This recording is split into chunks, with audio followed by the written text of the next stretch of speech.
피를 떨어뜨려야만 열 수 있는 휴대폰. 남자는 망설임 없이 손가락을 찔렀다. 휴대폰에 피를 떨어뜨렸다.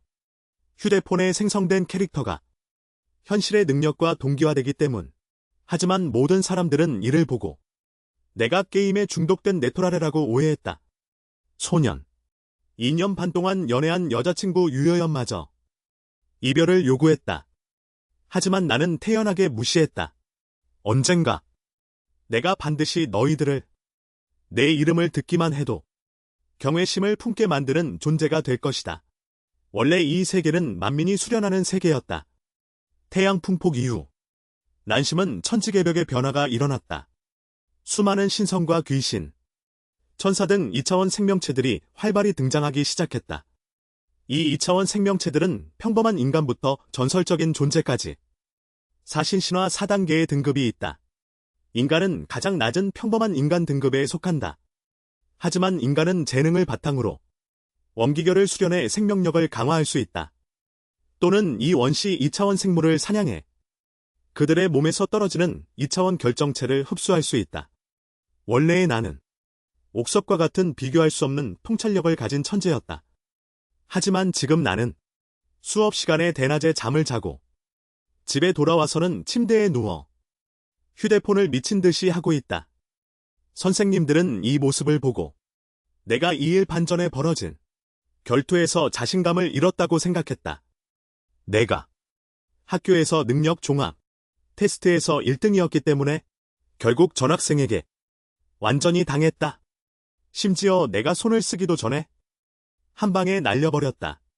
그래서 선생님들은 내가 낙담한 원인이라고 생각했다. 하지만 알고 있는 사람은 내가 세계 최강의 수련법과 견줄 수 있는 휴대폰을 얻었다는 것을. 그리고 지금 나는 방학을 틈타 구석에 숨어서 이 휴대폰을 만지작거리고 있다. 게임 속에서 나는 자유롭다. 내가 정열로 만든 피색소인을 조종할 수 있다. 그리고 그 과정에서 터져나온 차원 결정. 피색소인이 흡수하면 플레이어 본인에게 작용한다. 이렇게 하면 내 모든 능력이 함께 상승한다. 속성도. 나는 휴대폰을 통해 다양한 능력 수치를 직관적으로 볼 수 있다. 지금 이 휴대폰을 얻어서 정말 운이 좋았다. 그렇지 않으면 계속 원기절고선을 수련해야만. 나는 최소 2년 반의 시간이 필요하다. 지금 수준에 도달할 수 있다. 아쉽게도 게임에서 터져나온 차원 결정. 나만 흡수할 수 있다. 그렇지 않으면 저급 결정체를 대사할 수 있다. 현실 세계로 돌아가서 팔 수 있다. 내가 집중해서 공격 중 보스전을 치르고 있을 때 눈꼬리에서 무심코 한 인형을 발견했다. 그 사람은 바로 외모와 실력을 겸비한 학교의 꽃 방야키였다. 그리고 그는 졸업시험팀에 합류하라고 초대하러 온 것이다. 팀에 대한 설명을 듣고 나는 단호하게 거절했다. 만약 내가 강강연 합강강연합으로 시험을 통과하고 싶다면 그럴 필요는 없다. 나보다 더 강한 사람이 이미 나타났다. 전학생 안정을 찾아가라. 말이 떨어지기가 무섭게 방야키는 고개를 돌리며 한 가지 사실을 말했다. 안정은 이미 2날 전에 다시 전학을 갔다. 마치 그가 나를 죽이러 온 것 같았다. 말이 끝나자 나는 그의 의견에 동의하지 않았다. 그 전에는 그를 본 적도 없었다. 어떻게 그와 원한을 맺을 수 있단 말인가? 하지만 안정이 이미 전학을 갔으니 나는 더 이상 숨길 필요가 없다. 게다가 방야키의 실력도 대단하다. 그와 팀을 이룬다면 나는 졸업시험에 너무 많은 에너지를 낭비할 필요가 없다. 위에 방야키는 나에게 3가지를 당부했다. 다른 2 팀원은 이미 미리 구해놓았다. 그리고 훈련 시간은 매일 오후에 수행 수업으로 정했다. 그는 내가 수업처럼 미리 도망치지 말라고 했다. 방영이가 여기서 떠나고 나서 그 순간 나는 게임 속에서 성공적으로 안에 작은 패키지를 처리했어. 이번엔 뜻밖에도 큰 결정체를 드롭했어. 결정체를 본 후 나는 급히 휴대폰을 껐어. 집에 돌아가서 이 결정체의 속성을 꼼꼼히 확인할 거야. 결정체의 상세 속성. 그런데 바로 그 순간 손에 들린 휴대폰. 연이어 얼룩진 빨간 빛을 내뿜었어. 그 순간 나는 온몸이 마치 뜨거운 지옥에 빠진 것 같았어. 무슨 일이 생겼나 싶어. 나는 급히 손가락을 찔렀어. 휴대폰에서 한 방울의 피가 떨어졌어. 그러자 속성 패널이 튀어나왔어. 그 위에 있는 속성 값은 전혀 변하지 않았어. 하지만 원기 노드 상태창 아래에 새로운 원기 시즌을 습득했다는 메시지가 나왔어. 7단 대력 신권. 원기 시즌은 원기 노드와 달라. 원기 시즌은 차원 생물을 처치할 때 확률적으로 드롭되는 거야. 오후가 되자 나는 약속한 장소에 도착했어. 그때 나머지 두 팀원은 내가 그들의 훈련 강도를 따라오지 못할까봐.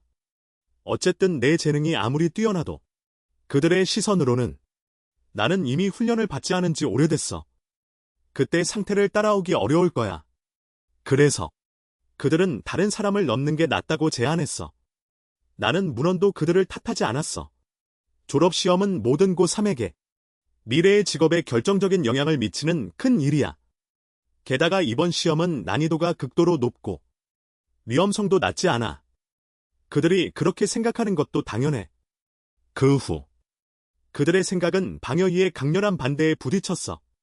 항상 그가 만난 가장 강력한 상대 장여희는 확신하듯 말했어. 내가 곧 전의 상태를 회복할 거라고.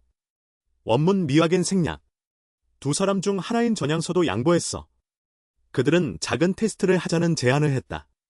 내가 통과하면 팀에 남게 해달라고. 우리의 테스트 내용은 간단했다. 그냥 내가 그 중에 노란 머리와 대결을 하라는 거였어. 하지만 실제 전투는 아니라고.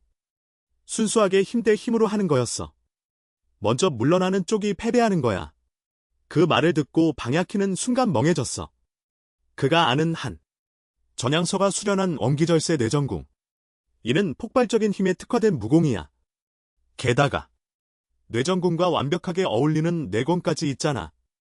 나는 하급 원기절고선만 가지고 있잖아. 그래서 이번 대결은 내 약점을 노린 거였어. 다른 한편 나는 대결 규칙을 듣고 부드럽게 제안했어. 어떻게 하면? 학교 무관의 힘 테스트기로 가자고. 어쨌든 나는 여전히 걱정돼. 내가 새로 얻은 대력 신권이 한 방에 그를 죽일지 몰라.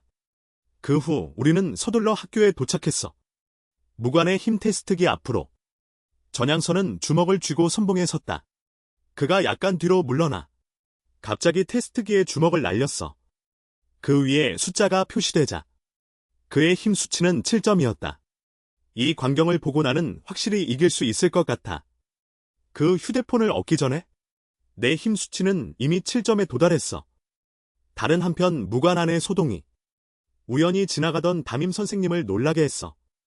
그 즉시 그는 머리를 내밀어 안을 들여다봤어. 테스트기를 사용하는 진사반 학생들을 발견했어. 반의 학생들을, 게다가 방금 전 무관 전체를 울린 그 주먹을 그는 이미 폐인이 된 학생이 친 거라 생각했어. 친 거였어. 지금도 나는 주먹을 휘두르는 자세를 취하고 있었어. 다만 눈에는 믿기 어려운 빛이 가득했어.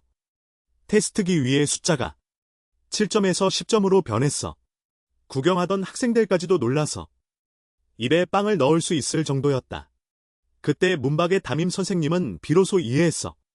이 한 달 동안 나는 그냥 돼지처럼 행동하고 있었을 뿐이야. 나는 반태극에서 10점의 힘을 낼 수 있다. 이 성적은 파란 별에서도 손에 꼽을 정도다. 방야키는 가까이에 서 있었기 때문에 그는 방금 그 주먹을 알아차렸다. 가장 힘주기 어려운 인권총권을 사용한 것. 게다가 원기결을 사용하지 않은 상태에서 순수한 육체의 강도로 10점의 힘을 낼 수 있다. 다른 한쪽의 전향서가 상황을 보고 나를 남겨두는 것에 동의했다. 하지만 그는 아직 이 대결에서 진 게 아니라고 생각했다. 그는 외치며 몸을 살짝 비틀며 주먹을 꽉 쥐고 강력한 힘이 몸속에서 폭발했다.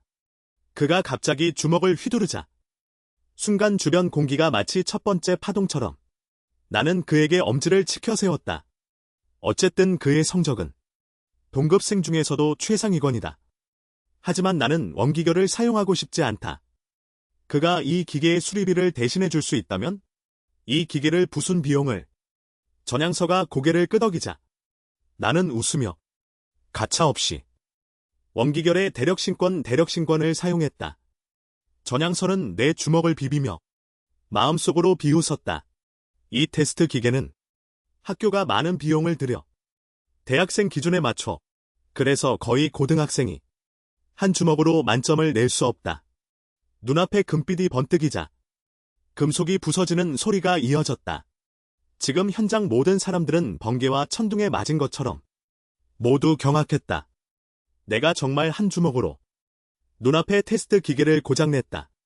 문박의 담임 선생님은 더욱 충격을 받았다.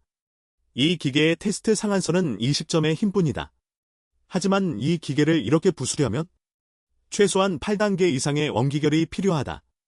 이때 그는 비로소 노교장이 한 말을 완전히 인정했다. 이 세계에 두 가지 천재가 있다. 한 종류는 주문이라고 불려요. 다른 하나는 나머지 천재들이에요. 눈 깜짝할 사이에 나는 돌아가는 길에 서 있었어요. 방금 훈련할 때 방야키의 말, 나에게 매우 중요한 일을 상기시켜 주었어요.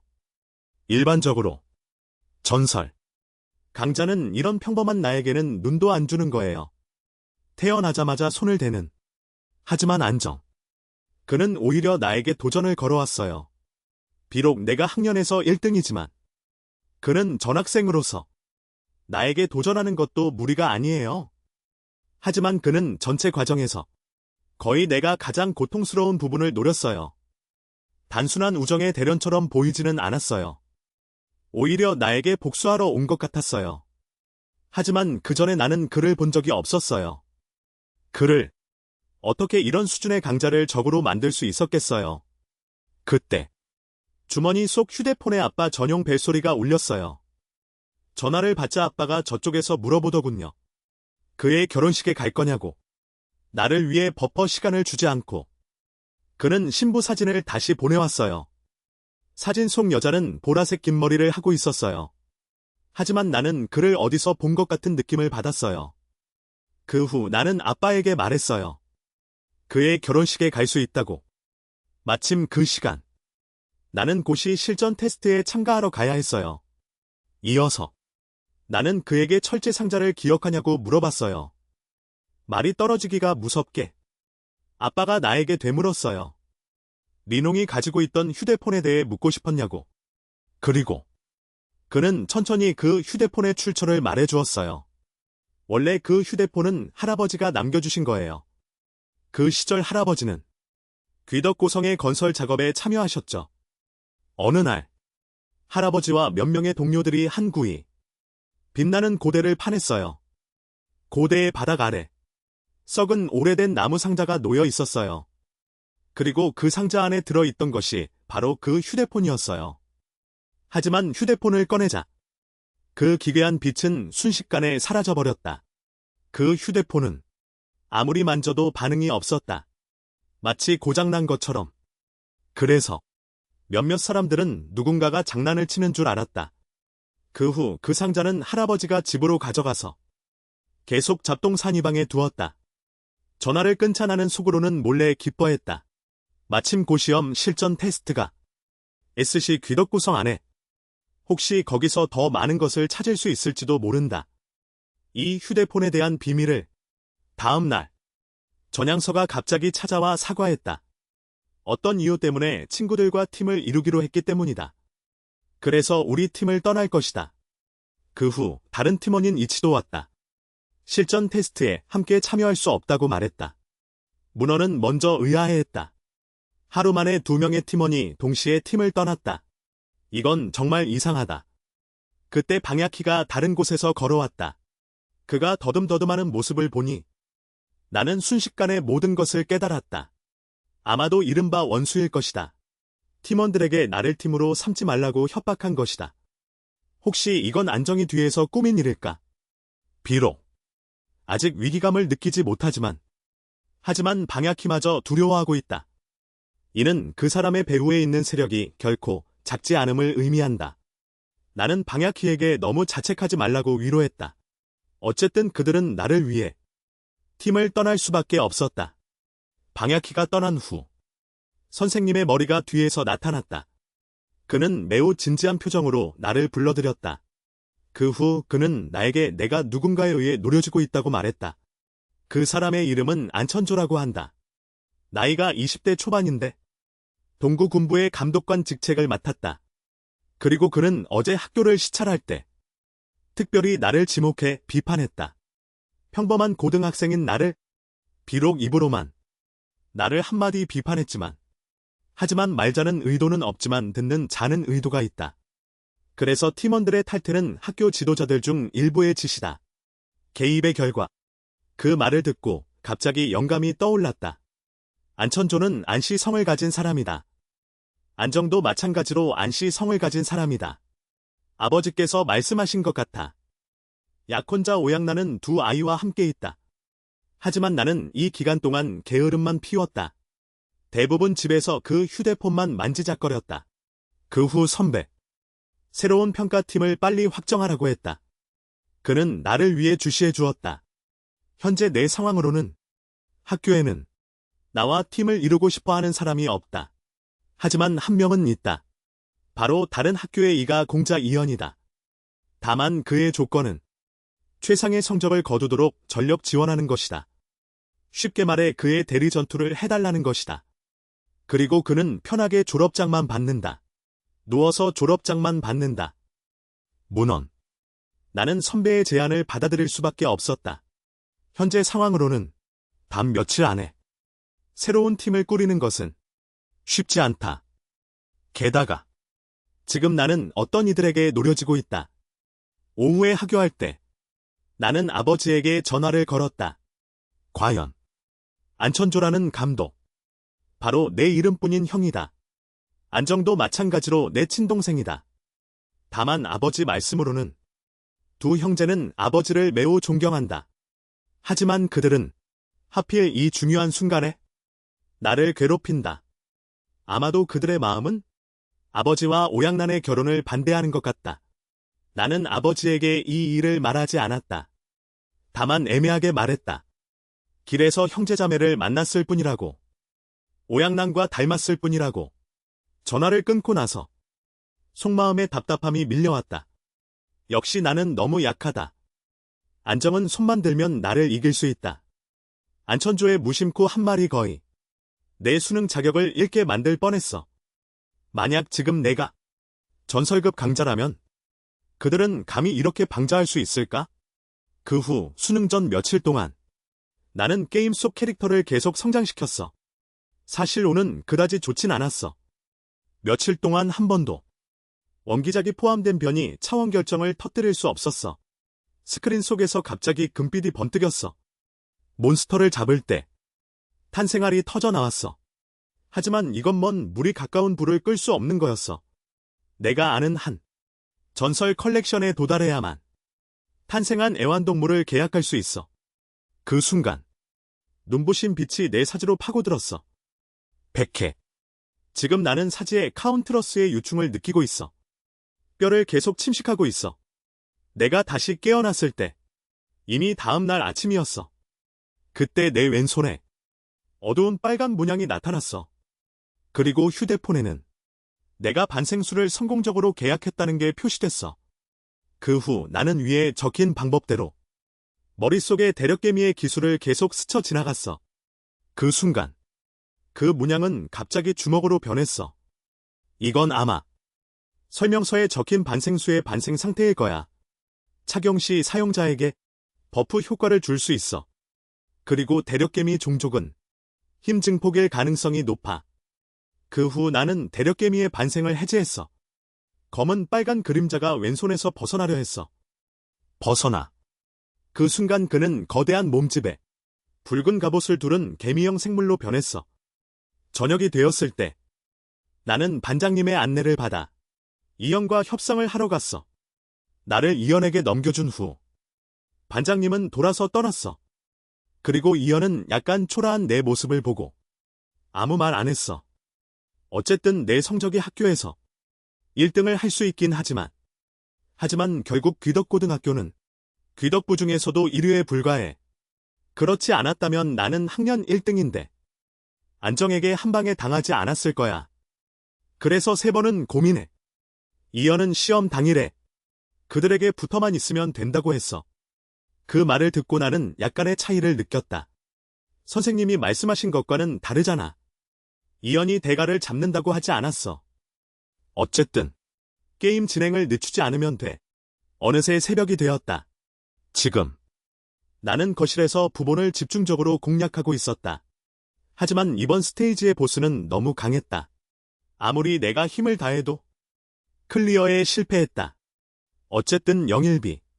의자는 거의 전설에 가까워. 내 대력 신권은 힘은 강하지만 선딜이 너무 길어. 그래서 매번 공격할 때마다 영익비 의자에 쉽게 피해버려. 순간 머릿속에 생각이 스쳤다. 대력 신권을 내 특기인 총검과 결합할 수 있을까? 게임 속 캐릭터가 강해지면 현실의 나도 강해지는 거야. 이론상으로는 내가 현실에서 총권의 방식으로 대력을, 신권의 공격 속도를 개선한다면 게임 퀘스트도 동기화될 거야. 그 후 나는 일어나 두 권법의 특징을 탐색하기 시작했다. 다른 한편 내가 수업 중 소음을 내서 이연을 깨웠다. 그가 거실로 오자 나는 여전히 열심히 권법을 연습하고 있는 걸 발견했다. 하지만 한참을 지켜보았지만 그는 내가 연습하는 권법의 구체적인 것을 이해하지 못했다. 마치 총권처럼 보이긴 했지만 하지만 반력의 범위는 명백히 총권이 아니었다. 그 후 그는 하품을 하며 떠났다. 원래 그는 내가 숨기는 게 있다고 생각했어. 아마도 그는 너무 생각한 것 같아. 시간은 금방 고등고사 날짜로 다가왔다. 첫 번째 시험은 비교적 쉬운 이론 시험이었다. 두 번째 실전 시험은 전문 차량을 타고 A씨의 귀덕고성으로 가 완성해야 했다. 고성이라는 이름을 붙인 이유는 역사적으로 오래된 것이 아니라 차원 폭풍이 처음 발생한 장소이기 때문이다. 폭풍이 지나간 후 이곳은 이런 차원 영역이 되었다. 그리고 이곳의 생물들은 이런 차원의 영향으로 어느 정도 변화가 있었다. 내가 귀덕고성에 도착했을 때 리언과 다른 두 명의 동료는 여전히 모습을 보이지 않았다. 바로 그때 주머니 속 휴대폰이 울렸다. 처음에는 아버지가 전화한 줄 알았다. 휴대폰을 꺼내보니 신비한 휴대폰이었다. 그리고 화면에는 지금까지 본 적 없는 카메라 프로그램이 나타났다. 머리를 정리해도 원래 있던 것을 이해할 수 없었다. 그래서 휴대폰을 들고 앞쪽을 향해 사진을 몇 장 찍었다. 하지만 어떻게 조작해도 셔터 버튼이 고장난 것처럼 작동하지 않았다. 내가 카메라를 귀덕고성의 현판에 향했을 때 화면에는 갑자기 초록색 작은 창이 나타났다. 다음 순간 게임의 던전 입구가 되었다.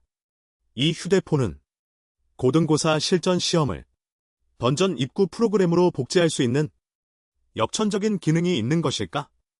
시험이 시작되기 전에 나는 손가락을 깨물고 화면에 한 방울의 피를 떨어뜨렸다. 그 후 내 의식을 가진 피색의 작은 사람이 나타났다. 귀덕고성과 거의 같은 건물 앞에 피색의 작은 사람이 귀덕고성 안으로 걸어 들어갔다. 금방 해골 같은 생물이 마주 걸어왔다.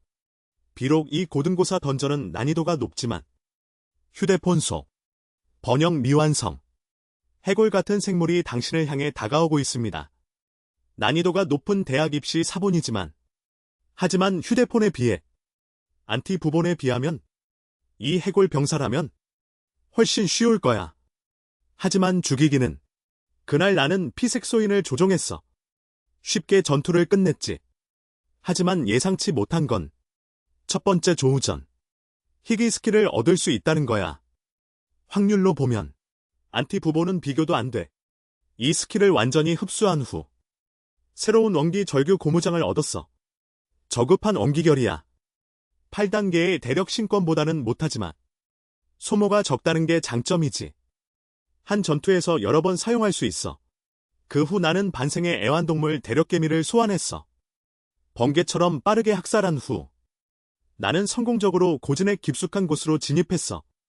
그때 앞에 대규모의 해골 군단이 걸어오고 있었어.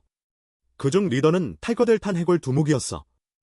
갑자기 그의 오른쪽 눈이 성인의 붉은 빛을 발산했어. 빛이 눈앞에서 어두운 그림자가 휘몰아쳤어. 그 후 날카로운 창날이 강력한 충격력을 담고 갑자기 내 가슴을 꿰뚫었어. 다음 순간 부본 클리어 실패창이 떴어. 이곳이 실전 테스트는 생각보다 쉽지 않네. 그때 날씬한 그림자가 내 뒤에 나타났어. 뒤를 돌아보니 온 가족의 여동생인 안정이었어. 하지만 그는 싸우러 온 것 같지 않았어. 갑자기 나를 향해 주먹을 날렸어. 그리고 손을 펼치며 아버지가 전해달라고 하셨어라며? 그 후 그는 얼굴을 찌푸린 채 떠났어.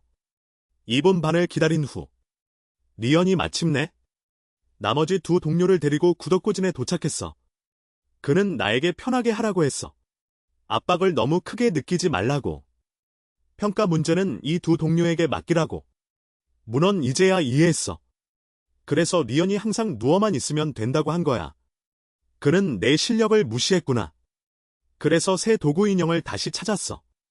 하지만 이렇게 된 것도 나쁘지 않아. 어쨌든 이 실전 테스트는 정말 쉽지 않아. 하지만 실전 테스트의 규칙은 정말 간단해. 건조한 병사들을 처치한 총합 점수로 감독관이 시험 시작을 선언하자. 나는 대열에 따라 전송문으로 들어갔어. 도구 인형을 보며 동료들이 외곽에 건조한 병사들을 쉽게 상대할 수 있어.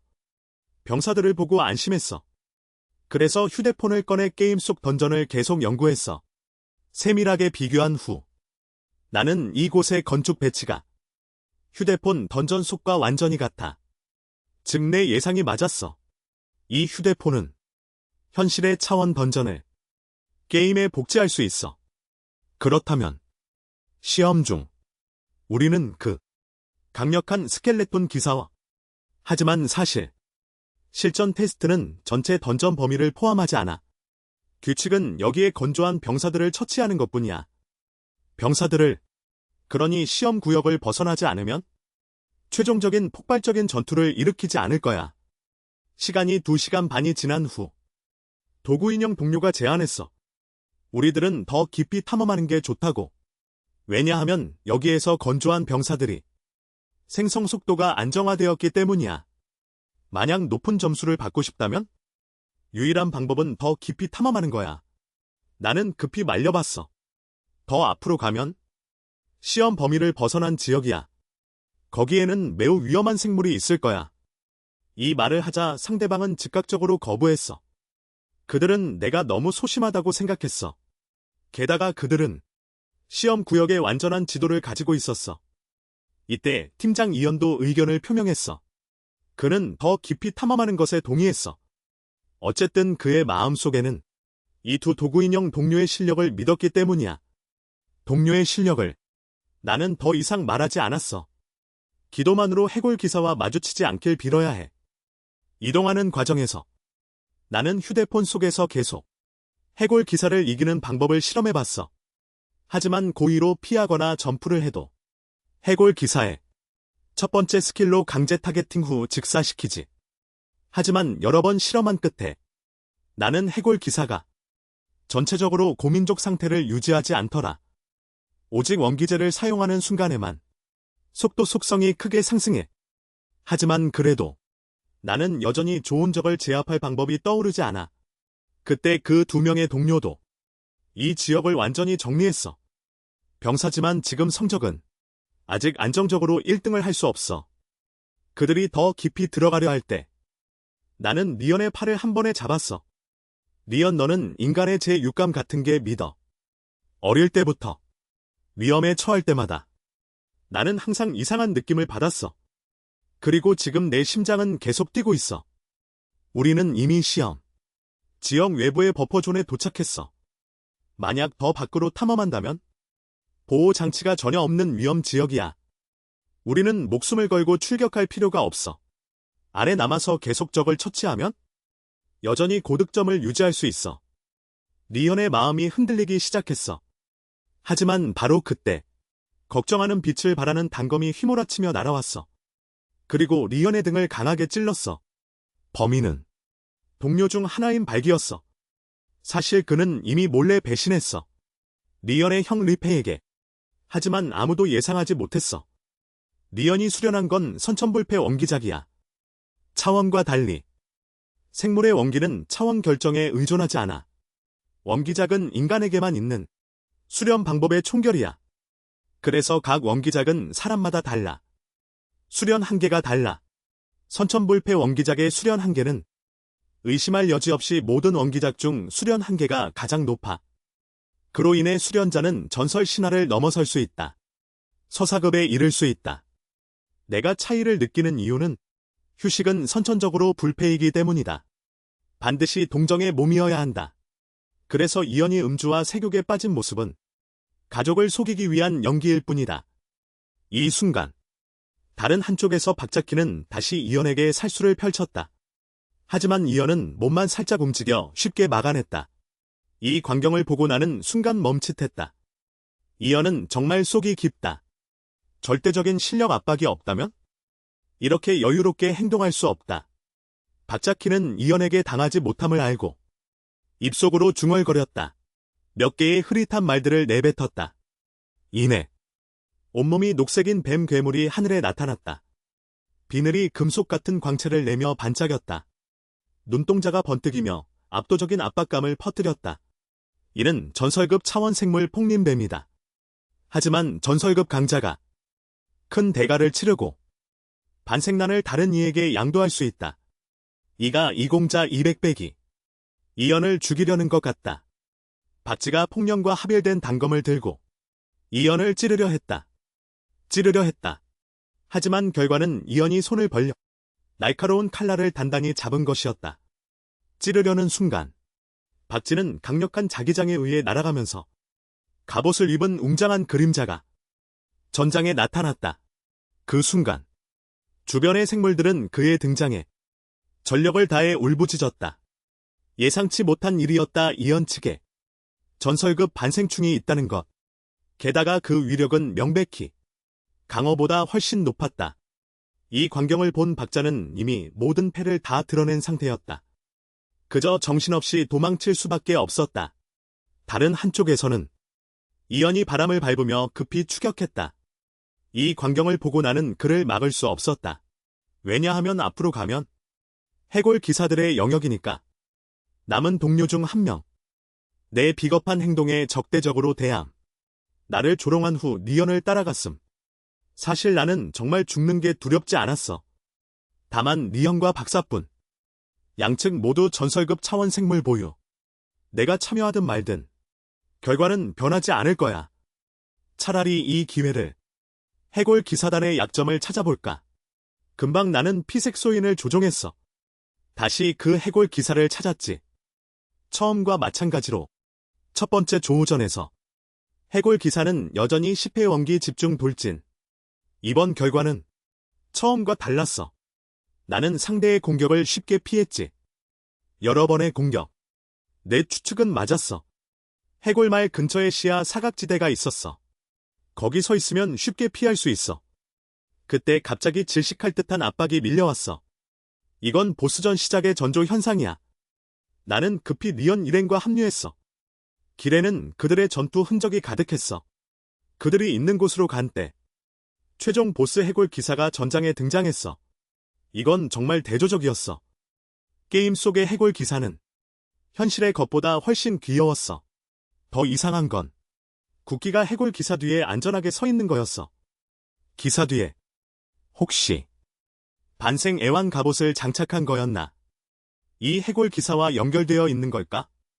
그렇다면 또 전설급 반생 애완물이 아닐까? 보건대 리페이모는 진심으로 너를 죽이려 하는 모양이야.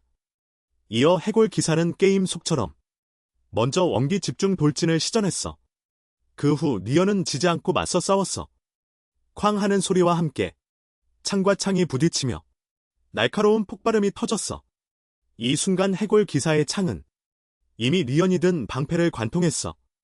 하지만 다른 한쪽 강호는 무도하게 반생수 폭령뱀을 소환해 시간의 부담을 짊어지고 강자인 이연도 버티기 어려울 정도. 그 후 나는 이연에게 먼저 다른 쪽의 발기박치를 처리하라고 신호했다. 이 보스급 해골 전사. 나는 일시적으로 막을 수 있다. 문헌 발기의 입꼬리가 경멸하는 곡선을 그렸다. 하차는 평범한 쓰레기. 해골 기사에게 감히 접근하다니. 내 자신감이 어디에 있는지 한번 보겠다. 나는 즉시 해골 기사 뒤에 빠르게 이동했다. 나는 숨기지 않고 도발했다. 이 바보 같은 놈아. 날 밟아버려라. 해골 기사의 증오, 대상을 끌어당겼다. 금방 내 몸으로 증오 대상이 이동했다. 내가 예상한 대로 해골말 근처의 한 구역이 해골 기사의 사각지대다. 이 구역 안에만 서 있으면 실력 차이를 무시하고 그의 공격을 피할 수 있다. 다만 현실의 해골 기사는 더 유연하다. 그래서 회피가 게임보다 어렵다. 나는 기회가 생기면 반격한다. 상대에게 맞춰도 전혀 효과가 없다. 이때 다른 한쪽에서는 이연이 박치를 압도하고 있었다. 하지만 반생수라는 전설급 존재가 일시적으로 승부를 결정하지 못했다. 어느 한쪽의 전투든 최종 결과를 좌우할 수 있다. 만약 이연이나 내가 한쪽이 지면? 그러면 다른 한쪽은 1대2의 상황과 맞닥뜨려야 한다. 그래서 박치는 일부러 허점을 노출했다. 자신의 가슴을 방비하지 않고 이연에게 노출시켰다. 이연은 그 모습을 보고 망설이지 않고 찔러 들어갔다. 기회가 성숙해지는 것을 보고 박치는 다음 순간 폭령뱀의 본체를 소환했다. 이연을 일시적으로 그 자리에서 고정시켰다. 박치 본인은 내 뒤에 빠르게 이동했다. 하지만 나는 즉시 몸을 숙여 피했다. 이어서 나는 우렁차게 외치며 반동으로 주먹을 휘둘러 박치에게 돌진했다. 단 한 방. 그 순간 강호의 어깨에 걸린 갑옷을 박살냈다. 갑옷이 깨지자 전설과 반생애의 보호도 사라졌다.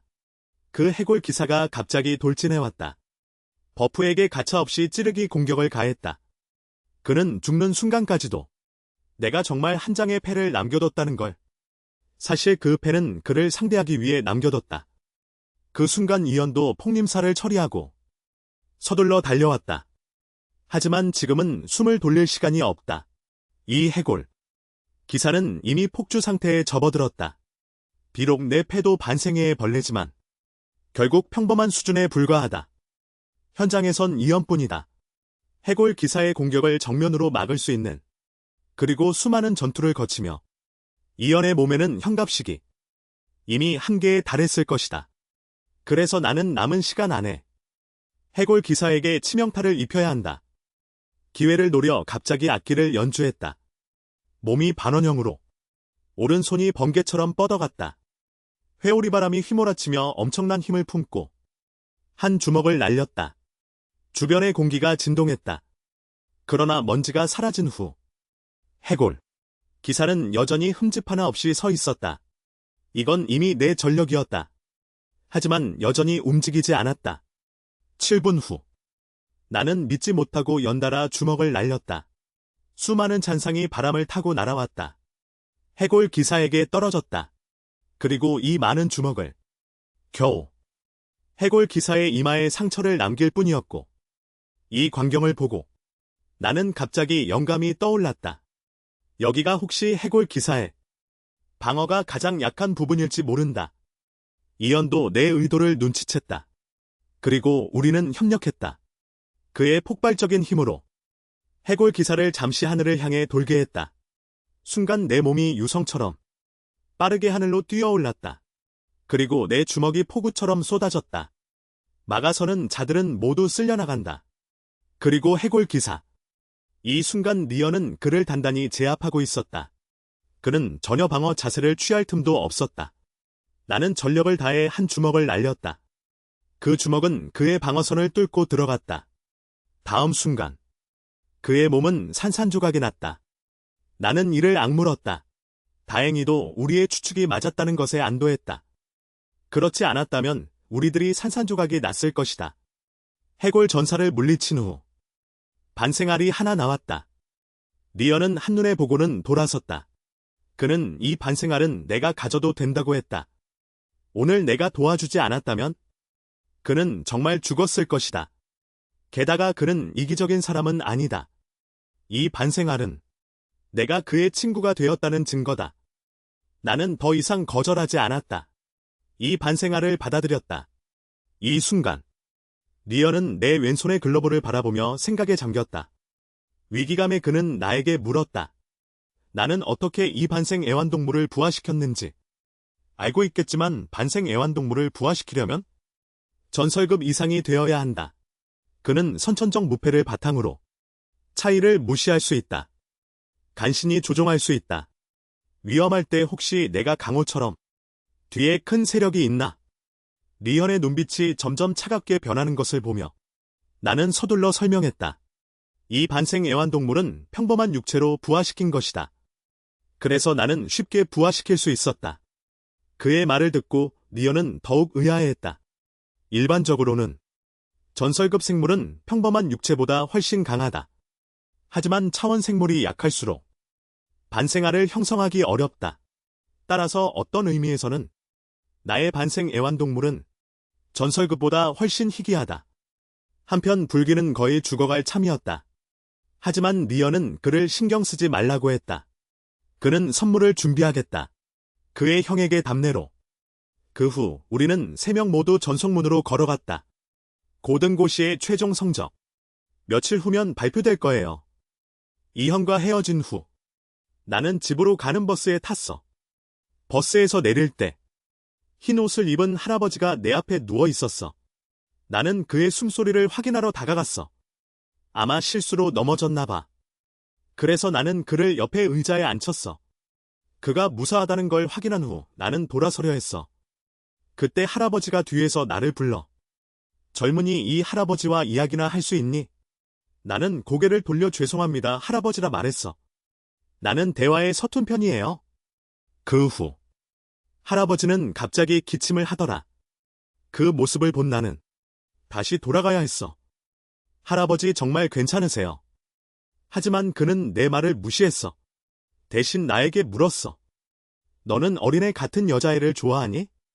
아니면 성숙한 여자애를? 이 질문은 나를 당황하게 했어. 매일 게임만 하고 자니까? 이런 문제는 전혀 생각해 본 적 없어.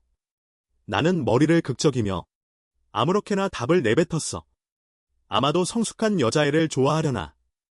할아버지는 예상했다는 듯. 젊은이. 우리 둘은 역시 같은 취향이구나. 그리고 그는 계속 물었어. 당신은 귀여운 여자를 좋아하나요? 아니면 차가운 여자를? 나는 순간 얼어붙었어. 이 할아버지의 질문은 진정으로 나를 땀을 흘리게 했어. 게다가 할아버지를 도와준 걸 후회했어. 아니라면 지금쯤 침대에 누워 게임을 하고 있었을 거야. 그래서 나는 아무렇게나 답을 내뱉었어. 나는 차가운 여자를 좋아해. 그 말을 듣자 할아버지의 얼굴은 순간 어두워졌어. 하지만 그의 눈동자에서 금빛이 번뜩였어. 젊은이 내 취향이 내 취향과 정말 같아. 나는 차가운 여자를 더 재미있고 귀엽다고 생각해. 내가 이렇게 젊은데 이런 큰 진리를 깨달을 줄이야. 그 순간 이제 이 할아버지랑은 완전히 말 안 하고 싶어. 이건 그냥 내가 막말한 답이야. 어쨌든 이 냉철한 고고한 여자는 등장하자마자 나를 제대로 두들겨 팼어. 할아버지의 기분은 이렇게나 좋았어. 젊은이여. 내 젊은 시절과 나는 정말 똑같아. 말하며 그는 품속에서 무언가를 더듬었다. 그리고 나에게 한 권의 비급을 건넸다. 너 같은 녀석이 내 맘에 들어. 이제부터는 이 원기절을 수련해라. 하지만 나는 한눈에 보고 할아버지의 제안을 거절했다. 할아버지의 호의는 잘 받았어. 하지만 나는 이미 원기절을 수련했어. 옛말은 아직 다 말하지도 않았는데. 할아버지가 갑자기 등장해 말을 끊었다. 이 하찮은 고안이 뭐가 대수야. 이 천마진가. 비록 최상급의 원기극에는 미치지 못하지만 내 수련 중인 고안을 한순간에 박살낼 정도는 돼. 순간 나는 할아버지를 놀라워하며 바라보았다. 어떻게 내가 고안을 수련하고 있다는 걸 아셨어요? 비록 내가 기혈은 부족해 보이지만 병약해 보이는 모습이야. 하지만 내 피부는 부드럽고 단단해. 이건 바로 고안을 수련한 사람의 신체 특징이야. 하지만 다행히 내가 아직 초보 단계라. 만약 계속 수련한다면 내 앞날을 완전히 망칠 거야. 나는 머리를 극적이며 부끄러워하며 말했다. 하지만 할아버지 이건 정말 너무 귀중한 선물이에요. 그리고 나는 할아버지에게 고개를 돌리고 작별 인사를 했다. 어쨌든 이 천마진가는 들어본 적도 없어. 게다가 할아버지는 정신이 멀쩡해 보이지도 않아. 내가 볼 수 없는 곳에서 할아버지는 갑자기 장난기 어린 미소를 거두었다. 그리고 가볍게 멈춰라라는 말을 내뱉었다. 내 발이 땅에 달라붙었다. 마치 바닥에 달라붙은 것처럼 움직일 수 없었다. 그리고 나는 날카로운 힘에 순식간에 할아버지 앞으로 끌려갔다. 그때 그의 말투에는 더 이상 이전의 친절함이 없었다. 내가 경고하건대 수십 년을 종횡무진한 아직까지 나를 거부한 자는 없었다. 순간 내 눈동자가 크게 벌어졌다. 경고하건대 그는 바로 역사책에 기록된 인간 역사상 가장 냉혈하고 두려운 자다.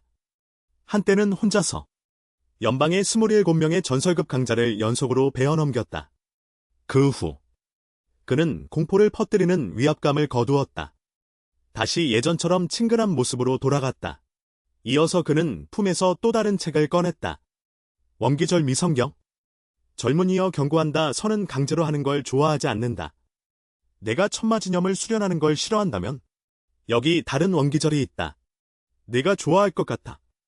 말하며 그는 손을 등에 넣고 떠났다. 순간 나는 숨을 헐떡였다. 이 사람은 정말 너무 강했다. 눈길만으로도 나를 숨 막히게 할 수 있었다. 그 후 나는 손에 생긴 원기를 바라보았다. 일단은 집에 가는 게 좋겠다. 그리고 집으로 가는 길에 갑자기 근처에 연방정부에서 온 사람들이 많이 늘었다. 혹시 방금 그 사람이 정말 정도선인가? 집에 돌아온 후 나는 몸을 간단히 정리했다. 오늘 일어난 일들이 너무 이상했다. 선은 시험에서 간신히 살아남았다. 길에서 전설의 마왕을 만났다. 나는 그냥 게으른 삶을 살려고 했다. 조용히 게임이나 하려고. 어느새 밤이 깊었을 때 나는 침대에 누워 코를 골며 깊이 잠들었었다. 갑자기 강력한 힘이 내 심장을 강하게 때렸다. 그 후 나는 마치 끝없는 암흑에 떨어지는 것 같은 느낌을 받았다. 순간 나는 그 기괴한 느낌에 깨어났다. 다른 한쪽의 어둠 속에서 그 미성경 원기절병에서 눈부신 빛이 흘러나왔다. 다음 날 내가 침대에서 깨어났을 때 고시를 막 치른 후라서 이제 학교에 갈 필요는 없었다. 그래서 나는 이 휴가 기간에 피색 소인의 레벨을 미친 듯이 올리기로 했다. 하지만 내가 게임에 막 접속했을 때 버프가 골골 장군이 여전히 처치되지 않은 상태였다. 혹시 게임이 현실의 차원 던전을 완전히 복제한 건가? 현실의 차원 던전. 하지만 사실 두 가지는 서로 연결되지 않아. 그 후 나는 피색 소인을 조종의 시체 장군에게 정면으로 돌진했다. 시체 장군은 예상대로 몇 번 시도한 결과 모두 한 방에 당했다. 나는 원망하는 표정으로 침대에 누워 있었다. 역시 리언의 도움이 없으니? 나 혼자서 시체 장군을 이기려 하니? 너무 어려웠다. 유일한 방법은 물에 젖은 물체의 이동을 이용하는 것뿐이었다. 그나마 죽일 수 있을 것 같아. 하지만 이동 연습 비용은 여전히 높다. 잠시 고민한 후 나는 옷을 갈아입었다. 집을 나갈 준비가 되었다. 기혈을 보충할 수 있는 음식을 사러. 그 이후 며칠 동안 나는 거의 집에서만 지냈다. 고대성 성체를 반복적으로 공략했다. 드디어 250번째 시도에서 나는 시체 장군의 머리를 다시 잘라냈다. 그리고 성공적으로 한 조각을 드롭했다. 속도 속성 13포인트의 차원 결정. 하지만 이 결정체를 흡수한 후 패널의 속도 속성은 여전히 9포인트였다. 이론상으로는 13포인트로 올라갈 터였다. 그 후 나는 추측했다. 아마도 고안이 이 평범한 신체급 원기작의 속도 속성 한계가 9포인트일 것이다. 만약 계속 수련을 계속한다면 아마도 내 몸의 피를 다 써버릴 것이다. 전설급으로 돌파하지 못할 것이다. 정도선사가 말한 대로 고안은 평범한 신체 중에서도 상급에 불과하다. 선천불패 같은 것과 비교하면 정말 천지 차이다. 지금 내 머리는 완전히 혼란스러워졌다. 고안 외에는 정도선사가 준 미선정뿐이다. 하지만 나는 무모하게 정도선사가 남긴 것을 수련할 수 없다. 다음 순간 나는 갑자기 눈을 떴다. 머릿속에 몇 개의 장면이 스쳤다. 시험 전에 아버지가 안정을 시켜 나에게 하드디스크를 건네줬다. 그 하드디스크 안에 지금 내가 가장 필요한 고급 원기절이 있을 거야. 순간 나는 머리에 손을 대며 어색하게 웃었다. 아버지처럼 무심하고 경박한 성격. 어떻게 내가 원기절을 줄 생각을 했겠어. 하지만 다음 순간 나는 완전히 뒤집어졌어. 지금 컴퓨터 화면에 갑자기 원기작의 창이 나타났다. 사일작과 이연의 선천볼패. 모두 사기급의 원기작이야. 하지만 그는 공격만 수련하면 돼. 선천볼패처럼 엄격한 요구사항도 없어. 내가 아는 한은 연방의 한 강자의 가전 원기작이야. 아버지께서 어디서 껐는지 모르겠어. 여기까지. 나는 아버지에게 급히 전화를 걸었어. 아버지. 솔직히 말해봐. 이 사일절을 어떻게 구했어? 순간 전화 저편에서 갑자기 소리가 멈췄어. 그리고 아버지가 약간 어이없어하는 목소리가 들려왔어. 이 바보야, 아버지 실력을 아직도 모르겠어. 내가 어떻게 사일절을 구해줄 수 있어? 그 말을 듣고 나는 갑자기 깨달았어. 하지만 내가 고등고시 전에 안정을 시켜서 나에게 준 거 아냐. 하지만 아버지는 단호하게 부정했어. 아버지는 수련에 전혀 관심이 없어. 그래서 나는 아버지에게 안정이 무슨 뜻인지 물어보게 했어. 안정이 대체 무슨 뜻이야? 전화를 끊고 나서 나는 천장을 바라보며 약간 무력감에 빠졌어. 아버지가 이건 자신의 뜻이 아니라고 했으니? 그런데 왜 안정이 이건 아버지가 시켰다고 했을까? 아버지가 시켜서 나에게 전해준 거야. 안가 사람들은 정말 알 수 없어. 학교에서 나를 꾸짖는 한편, 다른 한편으로는 이렇게 희귀한 원기절을 주었어. 희귀한 원기절. 하지만 일이 명확해지기 전에 나는 사일절을 수련하지 않는 게 좋겠어. 어쨌든 이건 안가 사람들이 나를 골탕 먹이려는 수작일 거야. 저녁이 되었을 때 지금 그 알 수 없는 힘이 다시 내 심장을 때리고 있어. 심장을 때리고 나는 평소처럼 무한한 지옥에 빠졌어. 하지만 금방 꿈에서 깨어났어. 이건 이미 며칠 연속으로 일어나는 일이야. 하지만 나는 확신해. 이건 분명히 빈혈 때문이 아니야. 게다가 나는 희미하게 느끼고 있어. 지금까지 뒤에서 꾸민 거. 혹시 그가 나를 강제로 미성경 수련을 시키기 위해 미리 내 몸에 모충 인장을 남겨둔 거. 그리고 나는 미성경을 수련해야만 이 증상을 완전히 제거할 수 있다. 이내 나는 손에 들고 있던 미성경을 펼쳤다. 안을 보니 빽빽하게 오래된 글자들이 가득했다. 나는 분명히 그 전에 이 글자들을 본 적이 없다. 하지만 내가 한눈에 바라보자 순간 그 의미가 이해되었다. 그리고 자세히 읽어 내려가자 앞쪽 몇 장은 확실히 어떤 원기절의 서문이여. 보건대. 경고선 그 노인네는 나를 속이지 않았다. 그러자 나는 완전히 마음을 놓았다. 시간이 좀 지나고 내가 다시 첫 장을 펼쳤을 때 안에 글자마다 마치 처음 보는 것 같았다. 이건 정말 이상했다. 기억력이 아무리 나빠도 순간 잊어버릴 수는 없다. 이내 나는 그 속임수를 발견했다. 내가 읽는 것을 멈추기만 하면 앞의 내용이 바로 잊혀진다. 복사해도 펜을 들자마자 잊어버린다. 심지어 핸드폰의 카메라 기능도 그 위 글자를 찍어내지 못한다. 이 미성경. 과연 표면처럼 간단하지 않다. 하지만 나는 그 내용을 이해하지 못한다. 그 영향을 떨쳐버릴 수 없다. 바로 그때 핸드폰에 낯선 번호가 떴다. 전화를 받자 고시험 팀원 이연이 전화한 거였다. 그는 내가 어떤 대학에 지원할지 물었다. 문헌. 나는 어떻게 답해야 할지 어색해했다. 이 며칠 동안 미성경에 시달리다 고생하다가 오늘 성적 발표일이라는 걸 잊을 뻔했다. 그때 이연이 다시 물었다. 나와 함께 석양대 지원할 생각 없냐고. 내가 얼마 전에 그곳에 새로운 차원 영역이 발견됐기 때문이다. 그리고 반생충. 그리고 나와 이연의 성적은 낙방할 걱정은 전혀 하지 않아도 돼. 내가 유일한 걱정은 석양학원은 수백 리 떨어진 SC에 위치해 있어. 그리고 그곳이 바로 정식으로 정착한 영역이야. 그래서 나는 이연에게 잘 생각해 보겠다고 답했어. 다음 날 이연은 일찍 나와 내 집 문을 두드렸어. 들어선 그는 나에게 지시를 위한 문서를 던져 주었어. 그리고 그는 나에게 말했어. 이건 그가 입수한 서양학원의 내부 문서야. 그리고 그 안에선 명확히 기록되어 있었어. 서양학원에서 새로 발견한 차원 영역. 내장 형태의 차원 생물이 출현했어.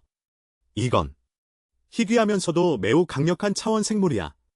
심지어 많은 서사급 강자들마저 이 종류의 반생충을 계약하고 싶어해. 왜냐하면 만약 내가 전투 중 실수로 심장이 손상되면 그 녀석은 즉시 원래의 심장을 대체할 수 있어. 이건 두 번째 생명을 주는 것과 같아. 이번 영역은 SC의 서양 관할 구역 안에 있어. 그래서 서양 학원에 지원해야만 이 영역에 들어갈 자격을 얻을 수 있어. 하지만 이 형과 나의 성적은 이 도시에서만 상위권에 불과해. SC에선 전혀 부족해. 하지만 다행히 이현이 미리 이 정보를 입수했어. 그래서 지금 서양 학원에 지원하는 수험생은 아직 많지 않아. 그리고 이현의 끝없는 재촉 아래 나는 결국 서양 학원에 지원하기로 했어. 그리고 나는 이현의 스포츠카에 탔어. SC로 출발했어. 동시에 다른 한쪽의 연방정보센터에서 그곳의 직원들이 감시 영상을 불러왔어. 그들은 경고자가 그들을 따돌리기 전에 주문이라는 소년과 접촉한 적이 있었어. 잠시 후 우리는 이현의 SC 별장에 도착했어. 200백의 탐색을 피하기 위해 이현은 S11에 왔어. 부자 공자처럼 꾸미고. 그리고 나는 체력 단련을 위해 시험장에 왔어. 비록 지금 내 몸은 체질이 많이 강해졌지만 하지만 대력신권은 대개 대합의 권법이죠. 일반적으로 인권처럼 힘을 내기 어렵죠. 영입이에게 대항하려면 다른 방법을 생각해 봐야 해요. 갑자기 머릿속에 한 가지 생각이 스쳤어요.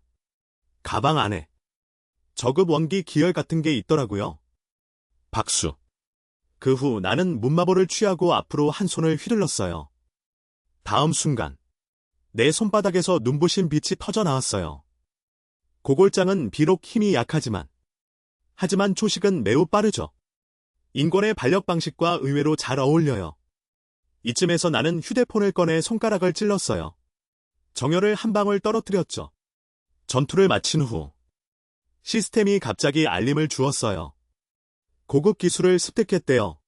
고골장이 제2장으로 변했어요. 그 위력은 정말 대단해요. 경시장 한 방을 내질렀어요. 해골 기사를 순식간에 죽였죠.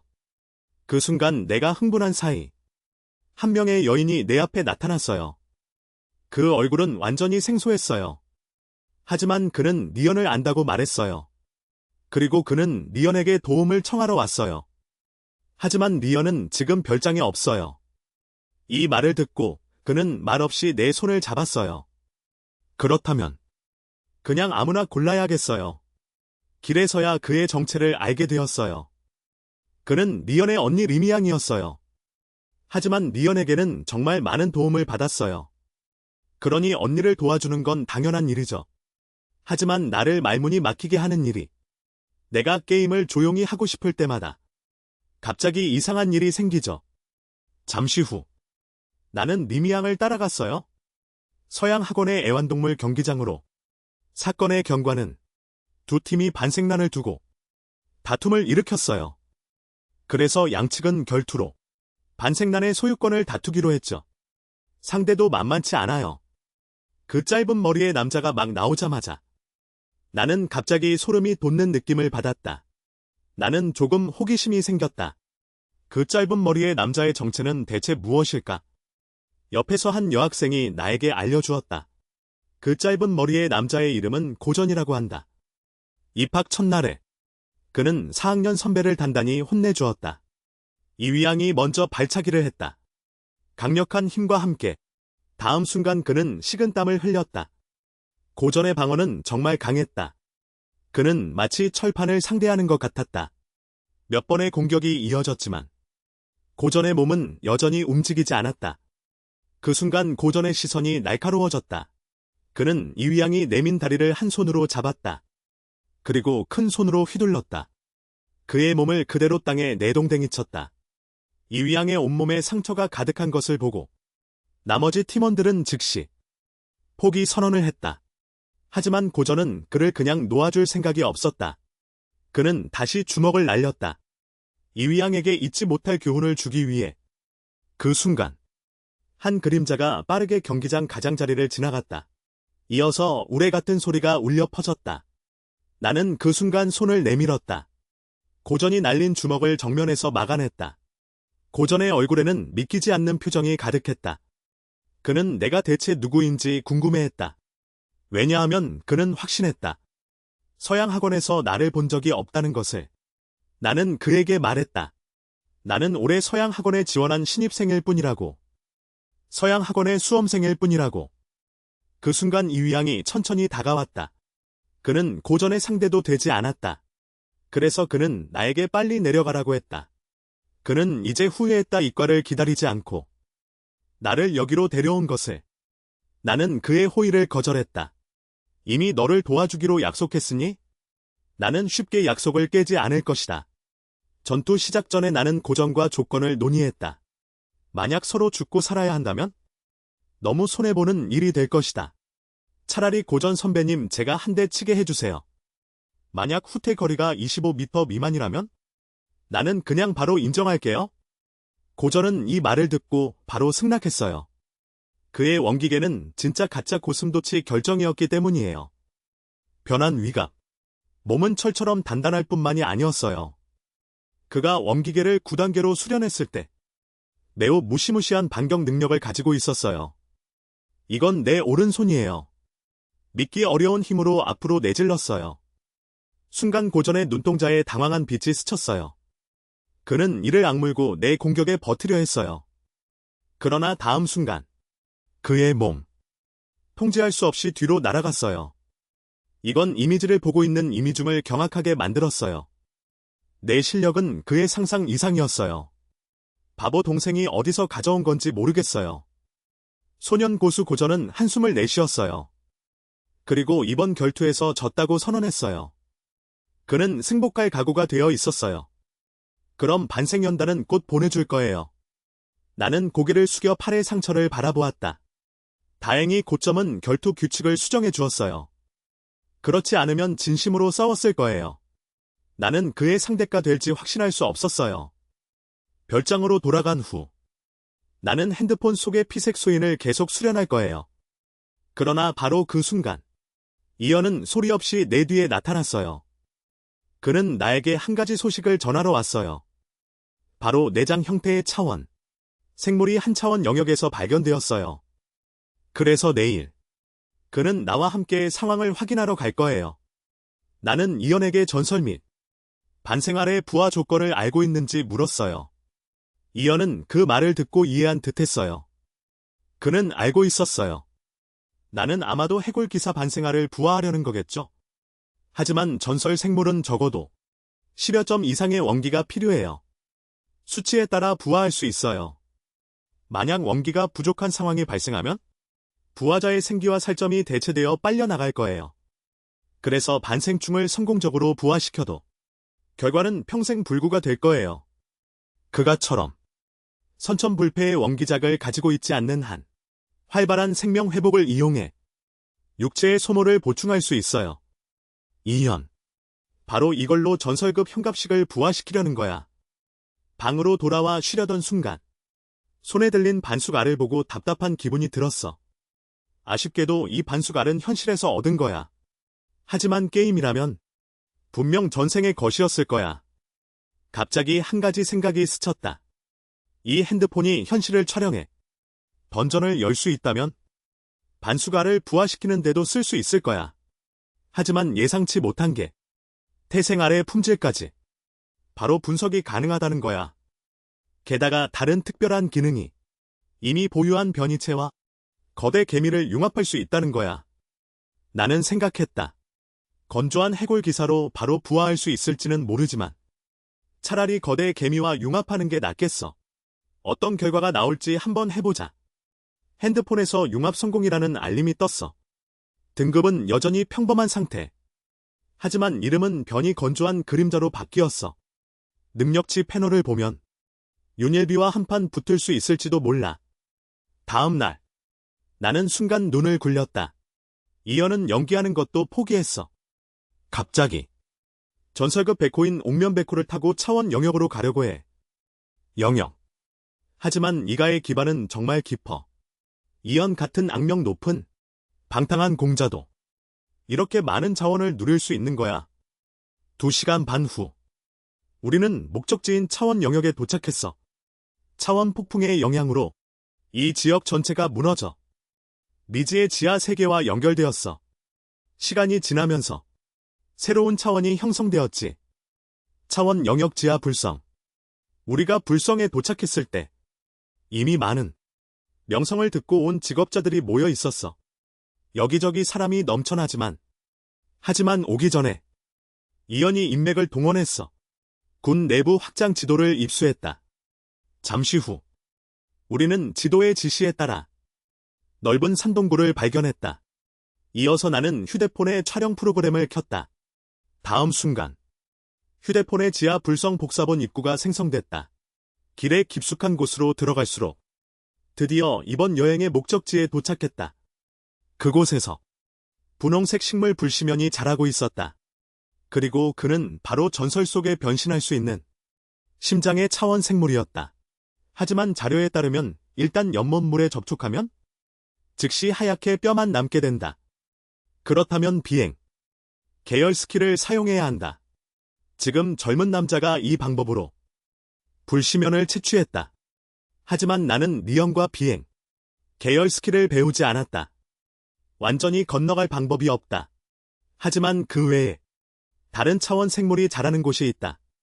다만 그 지역은 너무 이상하다. 이미 오래전부터 군에 의해 출입 금지 위험 지역으로 지정됐다. 그들이 이 지역을 탐사할 때 많은 인원이 손실됐다. 가장 이상한 점은 그들이 어떤 공격도 받지 않았다는 것이다. 걷다가 갑자기 길에서 죽었다. 군의관의 검사 결과 모두 기관 부전으로 사망했다. 바로 그 순간 호수 바닥에서 갑자기 한 마리가 튀어나왔다. 생김새가 기괴한 생물. 그 젊은 남자는 순간 비행 스킬이 끊겼다.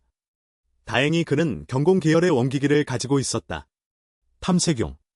밤새 몸을 안정시켰다. 지금 나는 마른 뼈개미 세트를 장착했다. 앞에 있는 연못에 손을 넣었다. 내 예상과 비슷하게 연못물은 개미 권투 글러브를 손상시키지 않았다. 그러니 그는 인간의 살점을 녹일 뿐이다. 깨달은 후 나는 권투 글러브를 생물 형태로 되돌렸다. 이어서 마른 뼈개미를 조종했다. 젊은 남자를 구출하는 데 성공했다. 그는 자신을 낙가에서 온 낙관이라고 소개했다. 만약 나중에 어려움이 생기면 언제든지 낙가로 찾아와도 된다.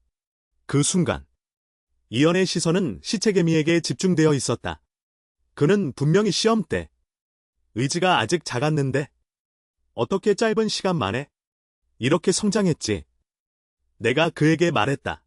시체기사를 부화시키다가 반생아를 부화시키던 때 실수로 대력개미를 소환했어. 그 결과 사고가 발생했지. 결국 지금과 같은 시체개미로 융합됐어. 그 말을 듣고 이연은 깊은 생각에 잠겼다. 그는 처음 알았다. 반생아리, 반생충과도 종합이 가능하다는 걸. 그는 즉시 나에게 제안을 했다. 사실 그는 방금 실험해봤어. 그의 현갑은 이 연못의 물을 직접 만질 수 없어. 그러니까 내 반생충이 이미 시체화됐어. 몸의 살점은 이미 사라졌어. 그래서 연못의 부식 능력이 그에게 통하지 않는 거야. 그렇다면 내가 그 괴물을 쓰러뜨려 보는 건 어때? 그는 직감이 왔어. 분명히 좋은 걸 얻을 수 있을 거야. 이연의 말은 정말 타당했다. 그 괴물은 평범한 불신년의 변이 경로가 아니야. 그러니까 아마 전설급 차원 생물일 거야. 불신년을 융합한. 하지만 여기는 게임이 아니야. 그동안 시체개미가 입은 피해는 복구할 수 없어. 그리고 나는 지금 그를 쓰러뜨릴 확신이 없어. 안전을 위해 다른 방법을 쓰자. 이 정도까지 생각하자. 나는 시체개미를 중수공간에 소환했다. 이연은 말문이 막혔다. 그는 내가 너무 신중하다고 생각했다. 그가 여기에 있는데 위급한 순간에 반드시 탈출할 수 있을 거야.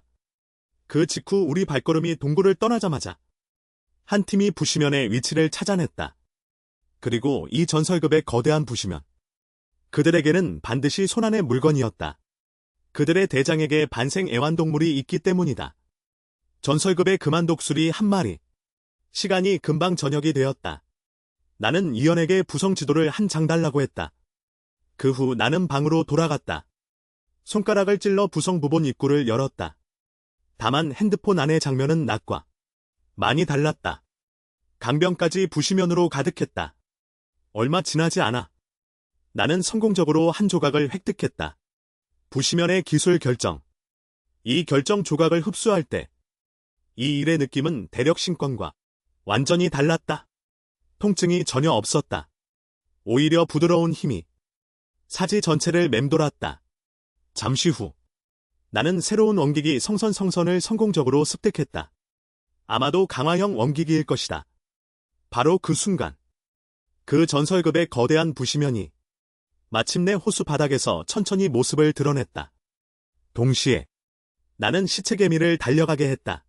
이 녀석을 우르릉하는 거대한 소리와 함께 시체개미의 몸은 마치 포탄처럼 부시면을 향해 강하게 충돌했다.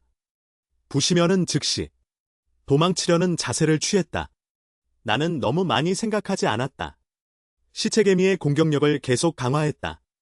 그러나 다음 순간 부시면은 그의 거대한 입을 벌렸다. 생각지도 않게 이 녀석에게 속았다. 어쨌든 이제 부성 부본을 재설정해야 하니? 차라리 이연이 말한 금지구역에 먼저 가보자. 구체적인 상황을 확인해보자. 잠시 후 나는 지도의 지시에 따라 금지구역에 발을 들였다. 이 이상한 곳 정말 이상하다. 길 내내 살아있는 것 하나도 보지 못했다. 금방 지도의 끝까지 걸어갔다. 갑자기 엄숙한 고찰이 눈앞에 나타났다. 위에는 현판에 소불사라고 적혀 있었다. 아마도 들어가야 할 곳이겠지? 그러나 내가 안으로 들어가려던 순간 휴대폰이 갑자기 게임을 종료했다. 이런 일이 발생한 것? 아마도 피색소인이 연쇄 처치당했을 거야. 그 후 나는 던전을 재설정했다. 다시 고찰의 장면으로 돌아갔다. 그러나 최종 결과는 여전히 게임이 강제 종료되었다. 여러 번 시도해본 결과 나는 이상한 점을 발견했다. 소인이 죽을 때마다 몸은 저절로 비틀거렸다. 이 현상은 아마도 이연이 말한 내장 부패로 인한 죽음일 거야. 앞으로 그곳에 들어갈 때는 이 생명금지 구역을 주의해야 할 것 같다. 어느새 다음 날이 되었다. 이연의 표정에서 약간의 안도감을 담아 나에게 한 소식. 어젯밤에 한 팀이 전설급 그만 독수리를 데리고 거대 보굴련을 잡으려 했다. 그러나 결과는 그만 독수리가 매우 억울하게 털을 다 태워버린 거. 다행히 어제 내 말대로 하지 않았다. 그렇지 않으면 오늘 뉴스 헤드라인에 우리 이름이 오를 뻔했다. 하지만 이 소식이 퍼지자 강력한 학생들이 도전하려 하는 분위기가 되었다. 게다가 걱정할 필요도 없다. 군이 먼저 개입할 것. 연방에 이미 명확한 규정이 있기 때문이다. 위험 등급 내에서 특별한 상황이 발생하지 않는 한 군은 차원 영역에 개입할 수 없다. 이는 젊은 세대에게 기회와 자원을 주는 것. 그 순간 휴대폰에 아빠가 전화 왔다는 알림이 왔다. 그는 내가 SC에서 시간이 있는지 물었다. 나나줌마가 나를 만나고 싶다고 하니까? 그 나나줌마가 바로 안정의 친모이기 때문이다. 나는 아빠에게 말했다. 만약 가능하면 가능한 한 이 일을 계획하지 마세요. 어쨌든 나는 정말 그때가 오면 두려워. 안정이 다시 서양 학원에 올 거야. 말없이 나를 때릴 거야. 아빠가 이건 나중에 이야기하자고 말했을 때 지금 누군가 문을 두드리고 있어. 아마도 이미양일 거야. 무슨 일이면 이연을 찾아와. 하지만 아빠가 이 말을 한 후 나는 항상 나쁜 예감이 들어. 문을 열자 과연 온 사람은 안정이었어. 그는 표정 없이 빠르게 움직이라고 말했다. 그는 기다리는 습관이 없어. 나는 얼굴 표정을 억누를 수 없어. 나는 SC로 왔어. 안가와 얽히게 되었어. 그들이 스스로 찾아올 줄이야. 길에서 안정이 한마디 던졌다. 이해하기 어려운 한마디. 그는 내가 태양을 쏘는 저를 연마하지 않았다고 확신했다. 아빠에게 물어봤어. 그는 안정에게 태양을 쏘는 저를 전달하지 않았어. 그래서 나는 태양을 쏘는 저를 연마하지 않았어. 말이 떨어지기가 무섭게. 안정이 바로 침착함을 잃었어. 생각지도 못했어. 내가 그 태양을 쏘는 절이 가짜일 거라고 생각했을 줄이야. 그의 말은 내가 어떻게 답해야 할지 모르게 했어. 태양을 쏘는 절의 진실성을 의심한 건 아니었어. 오히려 그가 안가 사람이 나를 놀리기 위해 사용한 수단일까봐 두려워했어. 어쨌든 결과는 이렇게 되었어. 미선정을 연마하면 휴식자는 다른 원기절을 운용하는 것을 거부하게 돼. 동시에 다른 한쪽에서는 연방정부가 그 사람을 찾았어. 정도성과 연결된 젊은이. 그의 이름은 주문이야. 올해 실전 순위 2등의 성적으로 서양 학원에 합격했어. 학원은 내 생애를 보면 정도성과 연결될 가능성이 크지 않아.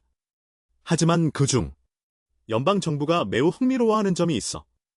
최근에 내 아빠가 양양난과 안가의 결혼을 맺었다. 그들은 모두 매우 이상하게 생각했다. 늘 눈썰미가 날카로운 양양난. 무가문의 중년인을 좋아하게 될 줄이야. 어쨌든 당시 안가의 가주가 갑작스럽게 사망했으니 가족에 큰 변화가 일어났을 때 많은 명문가의 큰 인물들이 기회로 삼으려 했지. 안가의 재산을 얻으려. 당시 13살에 불과한 안천 조직. 그래서 그 거대한 재산을 지킬 수 있었어. 사실 뒤에서는 권력을 잡은, 항상 뒤에서 은밀히 활동한 양양난이었지. 그래서 양양난의 행동, 반드시 알려지지 않은 비밀이 숨겨져 있을 거야. 얼마 지나지 않아 나는 안가의 고택에 도착했다. 양양난은 나를 처음 본 순간 매우 열정적인 모습을 보였다. 나는 정말 몰랐어. 아빠의 매력이 언제 이렇게 커졌는지. 여강인 양양난이 애정까지 베풀게 만들다니. 나를 이렇게 좋아하게. 게다가 안정까지. 가장 좋아하는 대게를 내 앞에 쌓아 놓았어. 나는 정말 의심스러워. 그녀가 대체 누구의 어머니인지. 그리고 내가 안가의 고택을 떠나려 할 때 양양난이 나에게 한 장의 블랙카드를 건넸다. 이건 내가 받을 선물이라고. 석양학원의 독립기숙사. 문턱. 이거 지금 나에게는 정말 유용해. 이렇게 기숙사에서 게임을 해도 방해받지 않으니? 생각하면 그냥 받아두자. 별장으로 돌아간 후 나는 다시 게임의 던전을 접속했다. 운 좋게도 반생알이 드롭되었다. 비록 변이된 대력게임이지만 하지만 능력치가 이전 것보다 훨씬 강해. 짧은 휴식 후 나는 다시 은익비의 보스전을 펼쳤다. 이미 그와 몇 번이나 싸운 경험이 있기에 나는 이미 그의 전투 패턴을 잘 알고 있었다. 나는 은익비의 위치를 빠르게 잠금했다. 주먹을 휘둘러 앞으로 내질렀다. 그리고 다른 기술인 그레이 제독의 권력을 발동했다. 하지만 내가 예상치 못한 것은 2번의 강타를 연속으로 맞은 후에도 다시 일어설 수 있다는 것이었다. 하지만 그는 지금 분명히 강약지극일 것이다. 이 생각을 하자 나는 시체개미를 전신 형태로 변환시켰다. 검객 이후 나는 마침내 은익비를 처치했다. 내 입꼬리가 저절로 올라갔다. 첫 처치였기 때문이다. 던전 보스급에서 반생란을 드롭했다. 랜덤 시스템이 2개의 선택창을 띄웠다. 하나는 바로 부화하는 것. 성공률 불명. 다른 하나는 융합재료로 사용하는 것. 변이된 시체개미와 융합. 하지만 호환율은 20분. 갑자기 이해가 안 되었다. 같은 개미류 생물인데 왜 은익비의 호환율이 시체기사보다 낮을까? 그렇다면 차라리 바로 부화하는 게 낫겠다. 게다가 부화에 실패하더라도 현실의 나에게 별다른 영향은 없을 것이다. 이 생각을 하자 나는 결단코 부화창을 눌렀다. 다음 순간 내 심장이 쿵쾅쿵쾅 뛰기 시작했다. 동시에 마치 역사가 찢어지는 듯한 고통을 느끼게 했다. 피를 한 모금 토한 후 나는 눈을 감고 금방 정신을 잃었다. 정신을 차린 후 나는 위기에서 벗어난 듯한 느낌을 받았다. 다행히 이건 게임의 미묘한 동감이었다. 만약 현실에서 반생란을 강제로 부화시켰다면 아마 방금은 폭사했을 것이다. 하지만 은익비를 성공적으로 부화시킨 것 같다. 부화시킨 후 잠시 휴식을 취한 후 나는 다시 피를 흘리며 던전 기능을 활성화했다.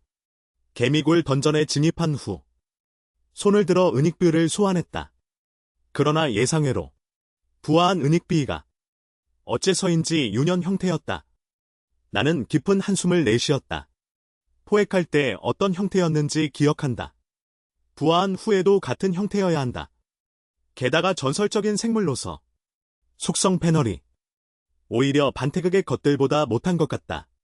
그 순간 시스템이 나에게 영일비의 상태가 배고픔이라고 알려줬어.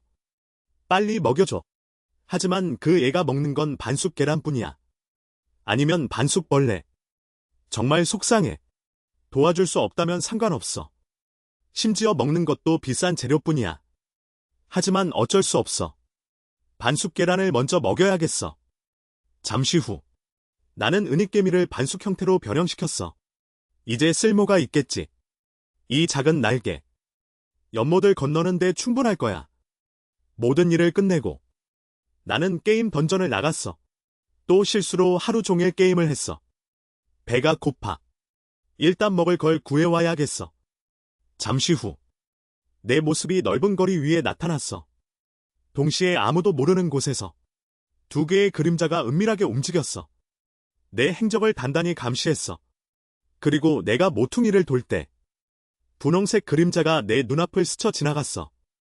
그리고 발이 미끄러져 땅에 쓰러졌어. 그는 고개를 약간 들어 나를 도와달라고 하려 했어. 하지만 나는 반응 없이 그의 곁을 지나쳤어. 그는 이를 갈았어. 그는 이제 필살기를 써야 할 것 같아. 지금 나는 정말 여자가 쓰러지는 걸 못 봤어. 어쨌든 지금 내 머릿속은 그 저렴한 곳에 어떻게 들어갈지 뿐이야. 부끄럽게도 그 순간 작은 손이 뒤에서 내 팔을 감싸 안았어. 그는 도움을 청하는 표정으로 나를 물었어. 도와줄 수 있냐고. 그럼 내가 찾는 사람은 아닌 것 같아. 하지만 경찰에 신고해 줄 수는 있어. 여자가 내 말을 급히 끊었어. 그렇게 번거롭게 할 필요 없어. 만약 가능하면 그녀를 집까지 데려다 줄 수 있으면 좋겠어. 나는 그를 바로 거절했어. 그럼 다른 사람을 찾아봐. 나는 지금 밥을 먹으러 가야 해. 그가 답변하기도 전에 나는 무심코 떠나버렸다. 그 여자는 더 이상 자신의 의도를 숨기지 않았다. 이렇게 번거롭다면? 차라리 나를 기절시켜 강제로 데려가 버리는 게 낫겠다. 뒤쪽에서 이상한 기척을 감지했다. 순간 나는 영일비를 사용했다. 기술로 공격을 피했다.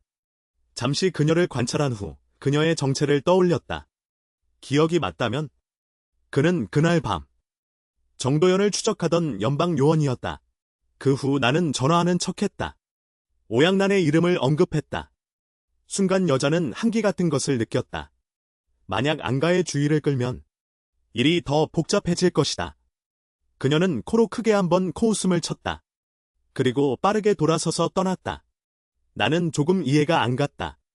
나는 아무 잘못도 한 것 같지 않는데 왜 연방이 여기 와서 나를 잡으려 하는 거지? 생각해보니 혹시 그들이 나를 경고선의 동지로 오해한 건 아닐까? 그렇다면 정말 큰일이다. 어쨌든 경고선 외에는 내 무죄를 증명할 사람이 없다.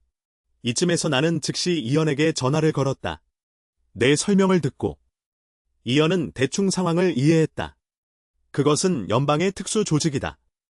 연방정부가 공개적으로 처리할 수 없는 일을 처리하기 위해 존재한다. 그들은 잔인하고 무자비한 수단을 쓴다.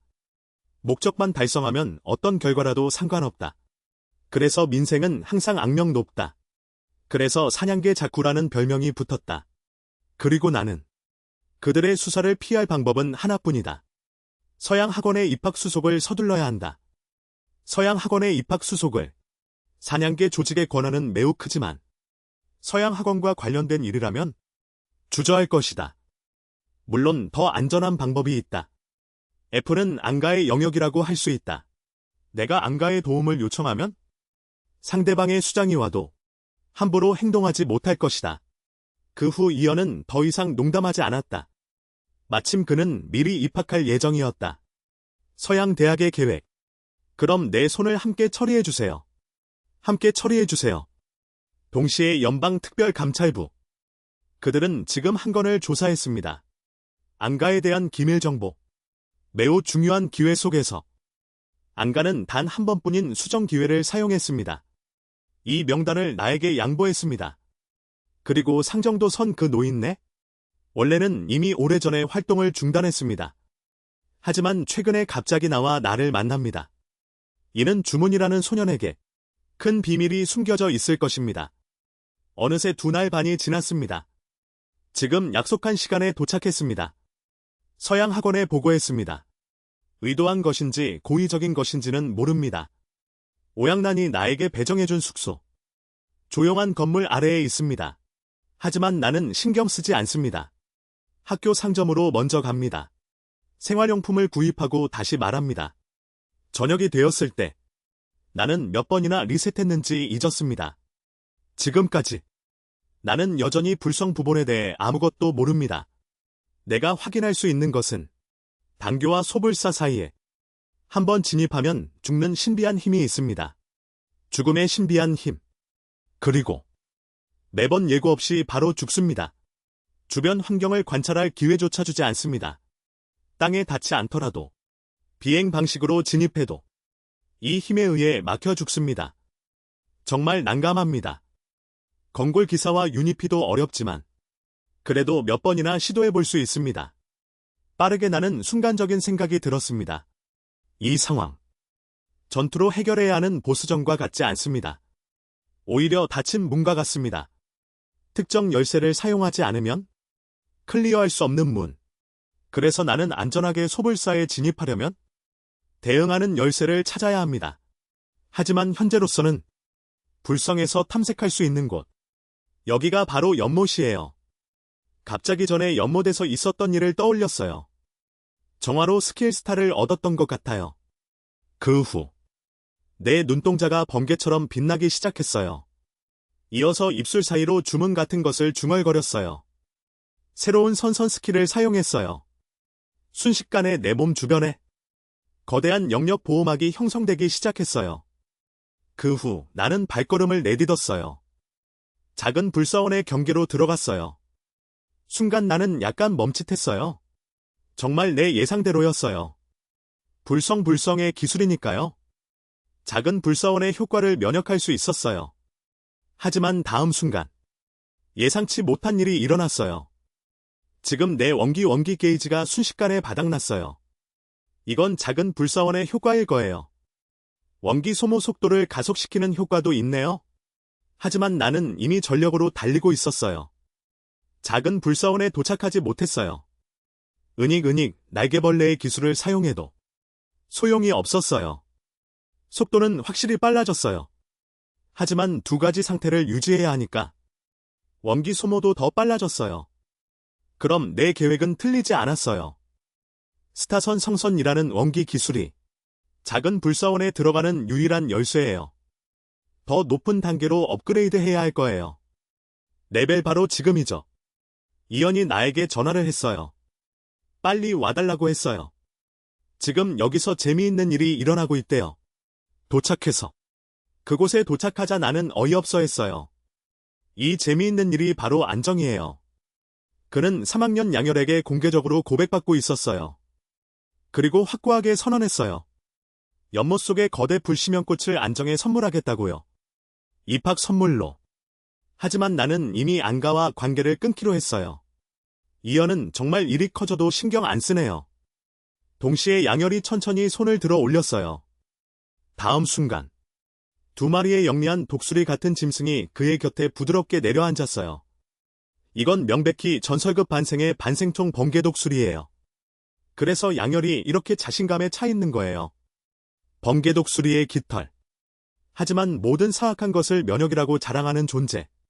그러나 비록 독수지의 부식 효과가 사라졌지만 그러나 거대화 불심녀는 분노 상태에 돌입했다.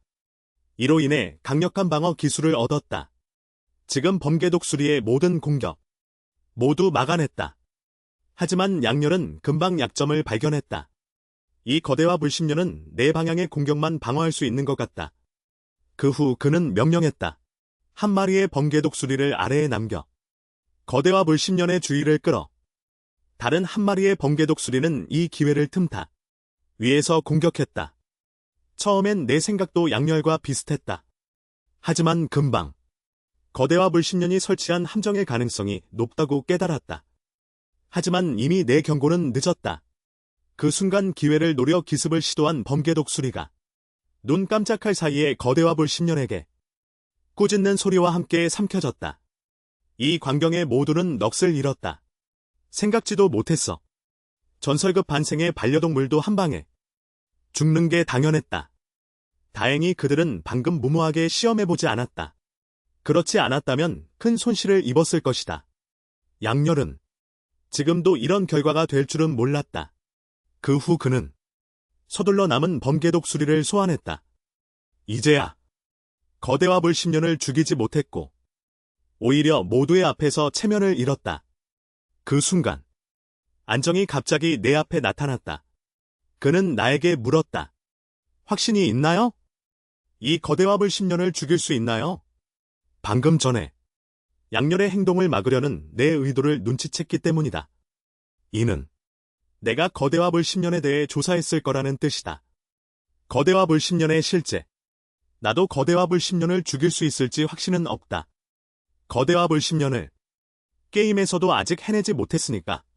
하물며 현실 속의 거대와 불신년은 게임에 없는 기술을 보여주잖아. 여기까지 듣고 양렬도 참지 못하고 한번 웃어버렸다.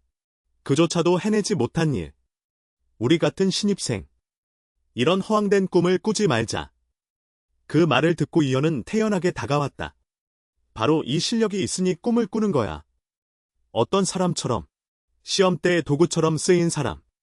동료인 면도 역시 즉시 반박했다. 나와 이현. 올해 귀덕부 실전 테스트에서 작년에 이 작은 연꽃을 상대하려 했으나 손쉽게 잡을 수 있었지. 이제 말 다 했어. 나 역시 한번 도전해볼 수밖에.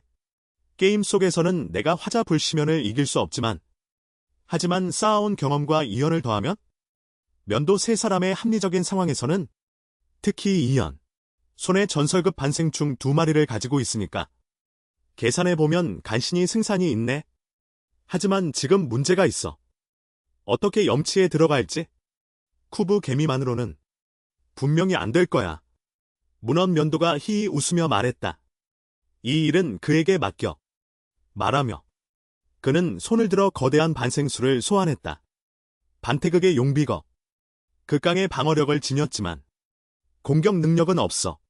그래서 반태극에 밀려 면도가 이 녀석도 숨겨진 게 많았네. 이 일이 아니었다면 정말 몰랐을 거야. 반태극 반생충을 가지고 있다는 걸. 이어진 장면. 순간 모든 사람을 경악하게 했다. 이가의 삼공자 이현은 무의무능한 공자 아니었나. 그런데 반생충을 가지고 있네? 현갑식은 선천불패의 능력을 지녔지. 이때 나는 아래쪽 전투를 말라비에 맡겼다. 거화불성현이 다시 피방패 기술을 사용했다. 모든 공격을 막아냈다. 그리고 전차지검이 있었기에 이현은 현갑식을 타고 최후의 필살기를 사용했다. 그는 손속의 장창을 흔들었다. 이내 창 사이로 수많은 한광이 번뜩였다. 이 권력의 일격. 반드시 상대의 혈방어를 깨뜨릴 수 있다. 건강한 거대 불화성년. 공포에 질려 거대한 입을 겨누었다.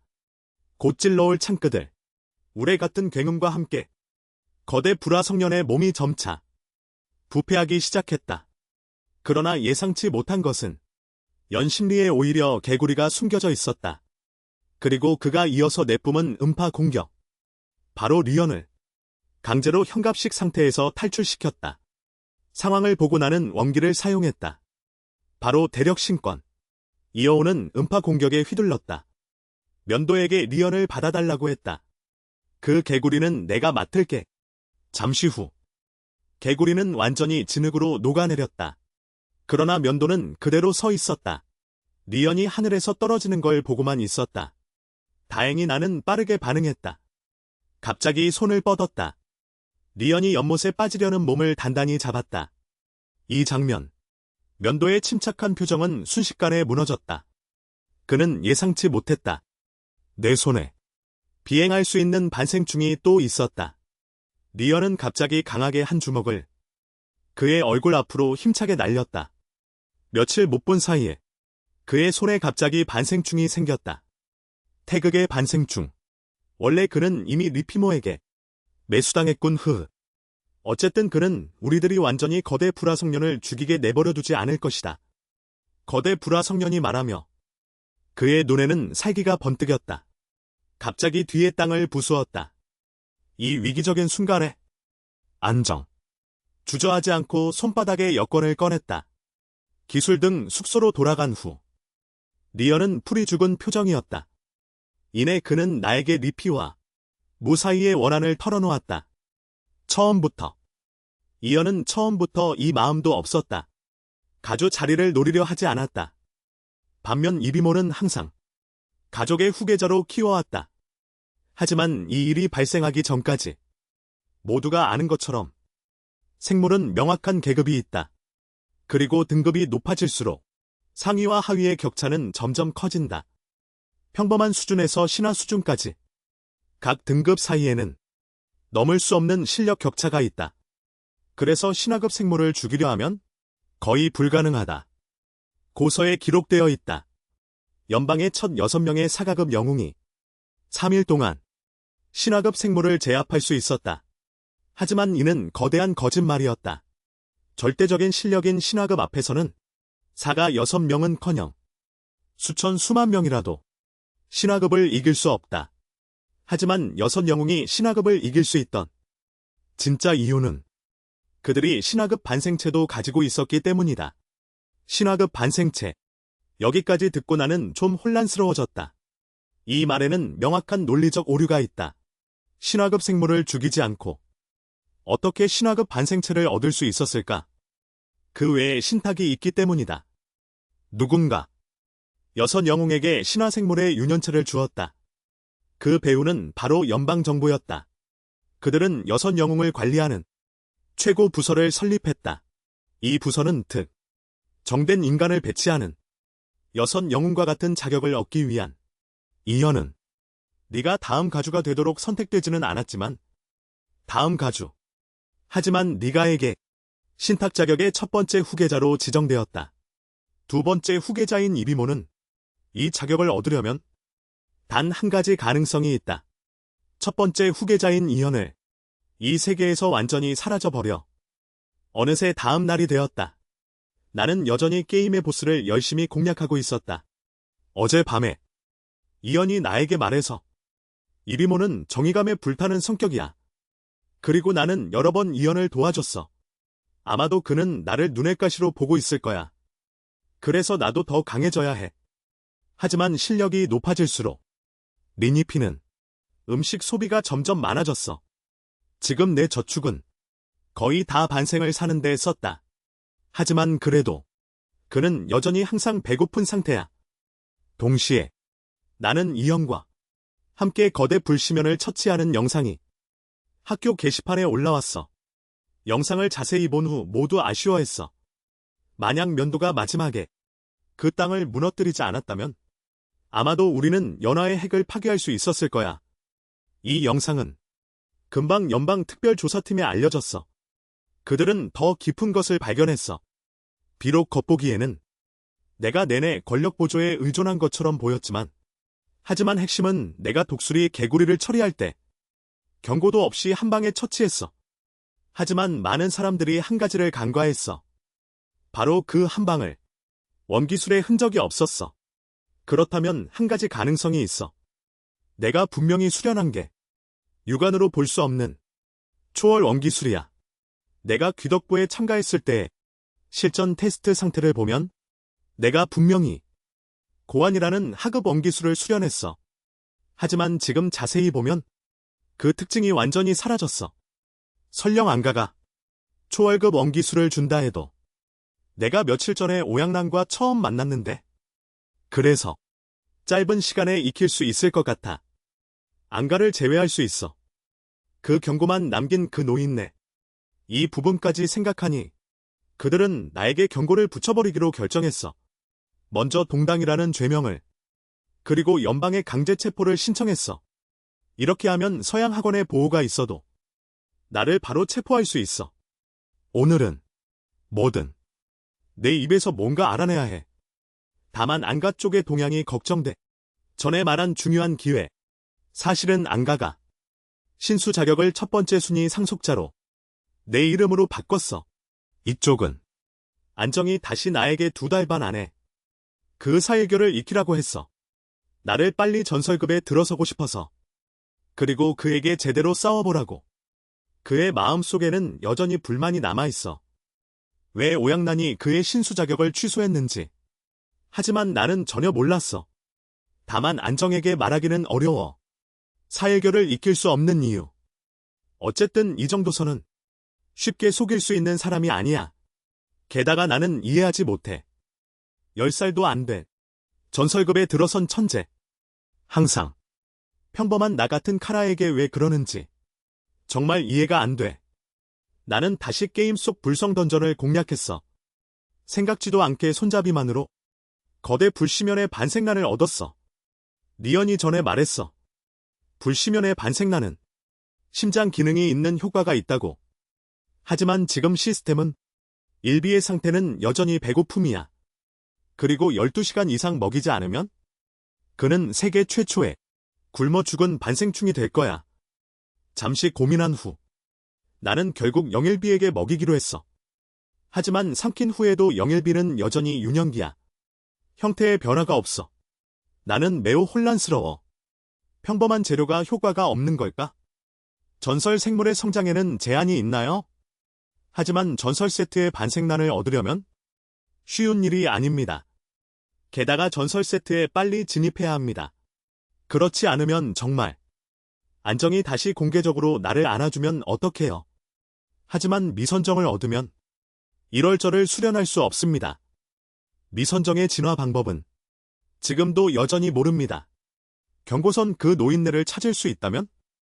바로 그 순간 문밖에서 소리가 들리는 걸 느꼈습니다. 문을 열자 찾아온 건 양악장이었다. 바로 그리미안과 반생란의 소유권을 다툰 소대장의 리더.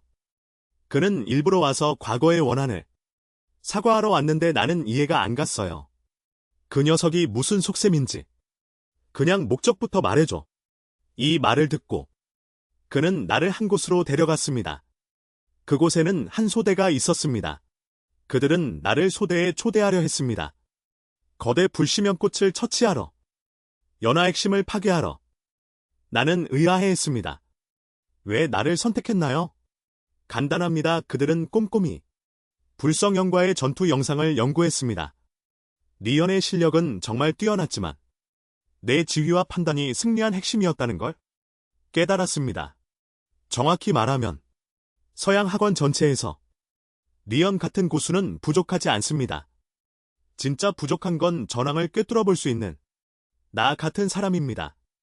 리언의 약점을 가장 먼저 정확히 예측했고 또한 최적의 타이밍의 독수리 개구리를 처리할 수 있는 능력도 가지고 있습니다.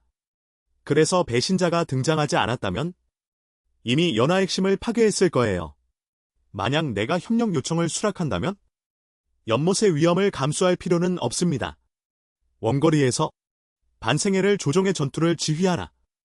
이 말을 듣고 나는 생각도 없이 바로 거절했다. 자존심이 강한 선배들을 지휘하는 건 쉬운 일이 아니다. 차라리 게임에서 보스를 집중적으로 공략하는 게 낫다.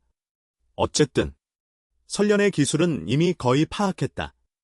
대퇴의 핵심도 결국은 공략할 수 있을 것이다. 양악장이 다가와 내 어깨를 잡았다. 정말 다시 한번 생각해보지 않을 거야. 뒤에 있던 해풍악장. 하지만 학교에서도 이름을 알만한 전설급 고수들. 하지만 그들은 팀을 이루면 거의 확실하다. 하지만 나는 여전히 거절했다. 그리고 내가 떠나려 할 때 해봉악장이 바로 나를 불러 세웠다. 만약 내가 그들의 팀에 합류한다면 그는 내가 제시한 어떤 조건도 들어줄 것이다. 나는 천천히 고개를 돌렸다. 전설급 반생의 알 하나. 그 말을 듣고 양악장의 얼굴색이 갑자기 어두워졌다. 나는 위험을 감수할 필요도 없는데 오히려 사자 대개구리를 꿈꾸고 있다. 전설급 반생의 알을 얻고 싶다. 나는 그를 차갑게 바라보았다. 이것이 내가 제시한 조건이다. 동의하느냐 마느냐는 너희들 마음이다. 잠시 생각한 후 해풍악장은 단호하게 나에게 하나를 건넸다. 전설급 반생의 알. 솔직히 나는 조금 놀랐다. 이런 조건을 상대방이 정말 받아들일 줄이야. 그 후 해풍은 내가 팀을 이루는 일을 잊지 말라고 했다. 전자양은 해풍의 행동을 이해하지 못했다. 혹시 그는 나를 이렇게 신뢰하는 걸까? 알고 있겠지만 나는 단지 반태극의 신입생일 뿐이야. 그는 왜인지 설명할 수 없었다. 하지만 그는 항상 나에게서 다른 점을 느낄 수 있었다. 설령과 여러 번 싸운 듯한 익숙함. 장면이 전환되자 나는 바로 기숙사로 돌아왔다. 첫 번째로 나는 반생의 알을 은익비에게 먹였다. 그렇지 않으면 나는 정말 두려워했다. 그가 세계 최초의 굶어 죽는 반생충. 그러나 반생알을 삼킨 순간 지금 은익비의 몸이 갑자기 격렬하게 떨기 시작했다. 몸 주위에는 기이한 빛이 번뜩였다. 이 모습은 진화하려는 것 같다. 이어서 영익비의 몸이 빠르게 변하기 시작했다. 그의 6다리가 점점 굵어지고 각각의 복잡하고 정교한 무늬가 나타났다. 우아한 금속 광채를 발산했다. 만약 내가 잘못 본 게 아니라면? 해봉 선배가 준 건 화독벌의 반생알이다. 생각지도 못한 영익비. 화독벌의 일부 특성을 흡수했다. 혹시 같은 곤충이라서 변이가 일어난 걸까? 이때 시스템이 은익비의 속성 패널을 띄웠다. 하지만 나는 의아해했다. 이 패널을 직접 보지 않았다면? 나는 절대 믿지 못했을 것이다. 속도 속성만 해도 이미 극복했다. 전설적 생물의 한계를 말할 것도 없이 진화 후 원거리 기술인 마광침을 얻었다. 그렇다면 거압을 심연을 처리하는 건 충분할 것이다. 여기까지 생각하자 나는 다시 부처 도시 부본에 접속했다. 이미 피가 먼저 공격했다. 번개처럼 거압을성연을 향해 돌진했다. 거압을성연은 이를 보고 자신의 연잎을 빠르게 회전시켰다. 이내 거대한 빨간 소용돌이를 형성했다. 이건 그의 대표적인 혈방 기술이다. 하지만 이 기술에는 명확한 단점이 있다. 주변 공격만 방어할 수 있다는 것. 이미 피는 계속 전장의 상공에 있었기 때문에 그래서 그의 독비침은 매우 쉽게 위에서 아래로 거압을성연의 몸을 꿰뚫었다. 그리고 연체 내부의 독수를 제거하면서 함께 관통했다. 하지만 이때 예상치 못한 상황이 발생했다. 거압을성연은 죽기 직전에 자폭 선택. 이렇게 말하면 폭발한 물건은 모두 돌물에 떨어졌을 거야. 하지만 전혀 예상하지 못한 건 리니페이는 오히려 거대 불꽃 별연화를 단단히 받아냈다. 자폭 후 떨어진 차원 결정. 그 후 나는 결정체를 집어들었고 그 위에 적힌 원기적을 배우기 시작했다. 갑자기 온몸의 근육이 긴장되기 시작했다. 그리고 미세하게 떨리기 시작했다. 피부의 모공에서도 미광이 피어오르기 시작했다. 얼마 지나지 않아 핸드폰에 알림창이 떴다. 설현의 차원 결정 흡수 성공. 기존 기술 별선. 상위 기술 혈선으로 진화. 내 추측이 맞았어. 별선은 진화할 수 있는 기술이었어. 그럼 이제 그 작은 사찰에 들어가는 건 문제없을 거야. 잠시 후 나는 혈색 소인을 조종했다. 불성 던전 안의 작은 사찰에 도착했다. 과연 이제 금역을 통과할 때 훨씬 편해졌다. 게다가 혈선은 별선보다 원기의 소모가 훨씬 적다. 점점 선명해지는 사찰문. 나는 호기심이 일었다. 이렇게 무시무시한 힘을 설치한 건 이 사찰을 지키는 하지만 안에 어떤 강력한 차원, 생물이 있을지. 그리고 내가 사찰문에 발을 들으려는 순간 옆에 석비에 경문이 새겨져 있다는 걸 발견했다. 글자대로라면 소보리 모라밀다금일 거야. 대보리 모라밀다금은 들어본 적 있어. 전설에 따르면 어떤 고승이 수년 동안 고독하게 깨달은 그 후 대보리 모라밀다. 금은 불교에서 가장 천둥처럼 유명한 서사적 원기 기록 중 하나다. 바로 그 순간 눈앞의 글자가 천천히 일그러지기 시작했다. 이걸 보니 이상하게도 머리가 아팠다. 하지만 금방 그 통증이 갑자기 사라졌어. 방금 나는 명백히 미성경의 흐름이 느려지는 걸 느꼈어. 그 다음에야 몸의 압박감이 사라지기 시작했어. 내가 다시 경전을 바라보았을 때 이미 어떤 느낌도 없었어. 그래서 이 미성경, 과연 어떤 비밀을 숨기고 있는 걸까? 어떤 결론도 내리지 못했어. 나는 천천히 소불사로 향했다. 문을 열자 안에는 놀랍게도 아무도 없었어. 그리고 시야에 비친 것은 부처 석상이었어. 이건 마치 삼면불 같아. 하지만 내 기억에는, 불교에는 이런 부처가 없는 것 같아. 바로 그 순간 핸드폰에 스르륵 게임 종료창이 떴어. 이건 예상대로야. 사찰에는 차원 생물이 존재하지 않아. 그러니까 금지 구역과 마찬가지로 특정한 해법이 있는 거야. 금지 구역에 오려면 반드시 혈수로 지나야 해. 그렇다면 사찰에 들어가려면 모든 비밀은 그 석비에 있을 거야. 이렇게 되면 지금 나는 정말 존경스러워. 과거의 한 목숨으로 새로운 세계를 개척한 선배들을, 그들은 자신의 목숨을 대가로 후손들에게 무한한 재산을 남겼어. 하지만 나는 혈선만 돌리고 있어. 불전에 들어갈 수 없어.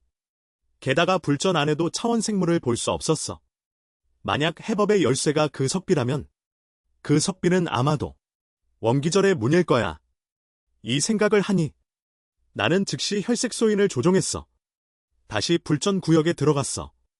비록 지금 그 원기절을 배울 수 없지만 어쨌든 우선 경문을 기록해 두자. 대략 시간이 반 시간 정도 지난 후 나는 경문을 모두 기록하는 데 성공했어.